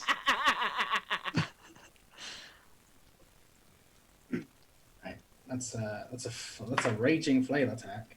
So that's going to be a 7, 14, 15, 16, 21 points of bludgeoning damage. Okay. All right. That definitely hurt. That definitely hurt. Whack. But he doesn't seem to care whether it hurt or not. He still runs over towards Windy and attempts to smack you thrice. That Okay. one I know will miss. That one I'm pretty sure 24 hits. Yeah. And a 19? Does that hit? 19 will hit. Okay. I'm a sorcerer. I have nothing for AC. Yep. So that is going to be 10 points of bludgeoning on the first one. Ooh. And 13 points of bludgeoning on the second. And I need a con save and a dex save. No, you don't, because I went to 0. Oh. Okay. So yeah, that hit sent me to 0. So I don't know. Yeah. Okay. So that was his turn. So now it is Caesura's turn since Windy is down. So I'll need you to make one death save. Okay. That's an 18. Okay, you're good. So it is Caesura's turn. Okay. I'm gonna use my wholeness of body Mhm. to get myself back to full health, which is good. Um, and then I am going to go inside and I'm gonna get some beef with this pork. Okay. And gonna use my bonus action is to do a um, unarmed strike, All right. and 12 probably doesn't hit. Nope. Nope. I will use a key point to use flurry of blows. Okay. 19 hits. Yes, it does. This one is a stunning strike. It is a 7 damage for bludgeoning, and if he can make a con save. And as Wendy said, he doesn't need to make a con save because show me what you got, Cesura. You took him. Nice. So I'm gonna take the pig, and I'm gonna push him right underneath his jaws and uppercut, popping the apple out of his mouth, and just kind of pulping until I can bring home the bacon. Here's the question: Excellent. Is the apple also a person? These are Well, not eggs, the questions like, we oh, need to get into. No. These are not the questions we need to think about. No. As far as you all know. So, as the Lord Tur of Key drops, and moments later, so does his commander. You see all of the potatoes, the carrots, and the onions immediately drop their weapons, turn, and just walk away. Cut off the head of the asparagus. Happy Thanksgiving, you douchebags. And I assume you guys stabilize Wendy. Yes. Oh yeah, after like this, no 'cause we're out gets of over there, initiative. like shoves a potion down her throat. Don't ever lost one spouse. And after 3 days of overland travel, you finally make it back to the city of Pastrina, where it is clear that a celebration is already underway. A celebration in your honor as the armies of the warlord disbanded, the fighting ceased, and those left alive came home to their families, and there was much rejoicing to be had. As you enter the city through its main gate, there stands Eggy, the wizard, with a big smile on his face. And he says, "You have done what you have promised. And I have promised to you as well to send you home. That I have done for you." He waves his staff, and a portal appears. And he says, "But before you go, the people of this land want to reward you as well." We get the turkey, right? They open up, they bring out a large wooden chest, drop it in front of you, open it up, and it is filled with those gold bars. A ton of them. And he says, "Take your reward with you. Okay? This is your portal home. We thank you for everything you have done." And as you step through the portal, everything goes black. You wake up to the sound of knocking on each of your doors and an urgent call from a voice stating that your presence is required downstairs immediately. Huh, I wake up on top of Wendy. Huh? Huh? Was that dream? Where's the turkey? After a quick washing up and a fresh change of clothes, you all make your way down the stairs and into the main gathering room of the tavern. You see the innkeeper standing in front of a large table that is brimming with all sorts of food. On the table, you see bowls filled with spiced and roasted carrots, fried onions, and baked potatoes. Plates loaded down with stacks of bratwursts in buns, and platters with grilled eggplants and fried zucchini on them. There are baskets loaded with fresh baked breads, plates with cupcakes, and an arrangement of croissants, biscuits, and sweetbreads. On one corner of the table is a large bowl filled with fresh fruits, oranges, apples, strawberries, peaches, and kiwis. And in the center of the table are two very large dishes. One of them has a whole roast hog with an apple in its mouth, and another has a gorgeously roasted and stuffed turkey. The innkeeper looks to all of you and says, I wanted to apologize to all of you. Apparently, during the festivities last night, one of the local hooligans managed to spike the ale with a hallucinogenic drug as a prank. Now, I've already spoken to the local physician who's identified the substance, and he assures me it's harmless. But many of the patrons have complained of having some very wild and vivid dreams. So this breakfast feast is my little way of making amends for any discomfort or bad dreams you may have had that made your night unpleasant. He then steps aside and motions towards the glorious feast that has been laid out before you. And still a bit confused, you sit down to eat and wonder, was this all just a dream?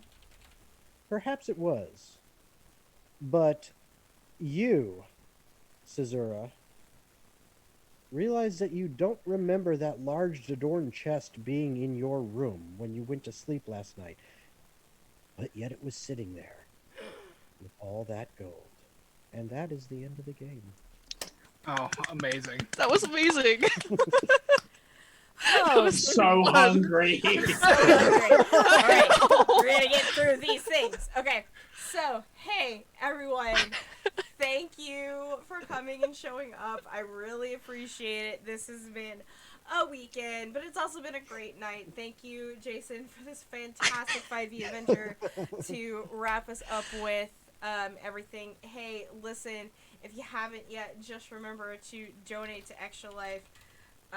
If you're interested in maybe becoming part of the community, joining some games, be sure, oh man, my voice, be sure to be a part of the Discord, and go ahead and join that, become part of the Raptor Pack, and we will welcome you with open arms if you like me. So, see, there's a little thing there. As far as the next 7 days that go on in this channel, hey, guess what we do on a full-time basement? Wow, I can't talk. It's all right. It's all right, pal. You got this. Three glasses of wine in. Guess what we do full-time here on the channel? We stream TTRPGs. In fact, the next time you can find us live will be Thursday at 11 o'clock PST, where we have some Dungeons & Dragons. And then on Saturday, you can find us at 10 a.m. for some Emberwind as well. We should be having, we're kind of in a transitional phase for a lot of the seasons for our shows, but this month you can expect 2 more D&D continuations with Dragonstone, which I helm at. I'm still casting for that. Season 3 and Revenge of the Gith Season 4 will be premiering this month, as well as the Dragon Age campaign, and we will soon be casting for both the Expanse and most likely a Lancer campaign, headed by my husband and Obadiah, who did the Lancer one-shot yesterday morning. So that is some stuff to look forward to if you're interested in that. Get in the Discord, because people on my Discord get first dibs, kind of thing. But hey, that's me. That's what I do at this channel, but there are more people here on today. We're going to go in the opposite direction. Everyone, please tell us where we can find you on the internet and all of those good things, and we will start with Ray. Hey, I'm Ray. You can find me at Red. No, never mind. Hey, luckily I have Drac on command here, so he can bring you to You can find me at Red Mage Ray on Twitter, because I'm a huge Final Fantasy fan. I do a whole bunch of TTRPG related stuff across various different channels right now. The biggest one being the one that I helped co-found, Friends Who Roll Dice. I run our homebrew campaign there every Monday, and I'm usually these days behind the production of most of the other stuff that we're doing. We have a whole bunch of stuff on the way, and we're constantly raising money for different charities. So yeah, you should definitely check us out. Other than that, yeah, just go ahead and follow on Twitter. I'm in a few different places. I have too much to plug, so I won't take up too much more time. Next we have Archangelic. Yeah, I'm Archangelic. You can find me on Twitter at Archangelic, and I don't do much streaming. I used to a long time ago. I DM for some folks who are kind of active in the streaming TTRPG community. I stream a casual game with a couple people, but that's about all I do. I don't stream. I run the game. Sorry, let me be clear. Yeah, that's me. Alright, next we have Dark Justice. So I don't stream or do anything half as cool as you guys, but I do have a Twitter, which is at Dark Justice, where I just retweet nerdy memes. and Val stuff, of course. You can also find Tara in my Discord. I am there as well. Alright, cool. And last but not least, our wonderful Dungeon Master, Jason. All right, so I've got a D&D 5e Twitch stream on TOGDM, TOGGDM on Twitch that we do every Wednesday night at 8 p.m. Eastern Standard Time. Also on Thursdays at 7 p.m. Eastern Standard Time, I do a Tailspire collaborative build stream and a couple other things along those lines. But you can also find us on both Twitter and Instagram. It's at TOG Roleplay, TOGG Roleplay. And then we also have a website where we got merch, which is just www.togdm.com. Oh, and lastly, we also do podcasts. You can actually find our podcasts of our D&D 5e episodes. We're on like 8 different things, including Apple Podcast and Spotify. So check us out there too. Also, happy birthday, Jason.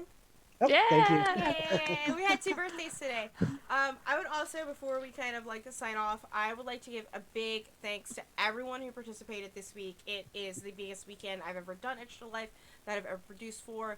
We had more games and more people participate, and I could not have done it without all of you guys. I also could not have done it without my mods, especially the Hype Goblin, Lich Smash, and Spiritus Lupus. You guys were working in the background a lot of the time, just doing spreadsheets, and I'm like, go do this thing for me, please, and you're like, yes, madam, and you made this so much easy, and I could not have done it without anyone who participated. I could not have done it. So thank you, everyone, for helping with this, because holy shit, it was insane. So, but with that, unless anyone else has anything left to say, I'm going to let us go over. We're going to give a wonderful raid as soon as it processes to our friends over at Indoor Adventures, because it looks like they're streaming, and we're going to go give them some love and close out the night. So everyone, please wave. Bye. Bye.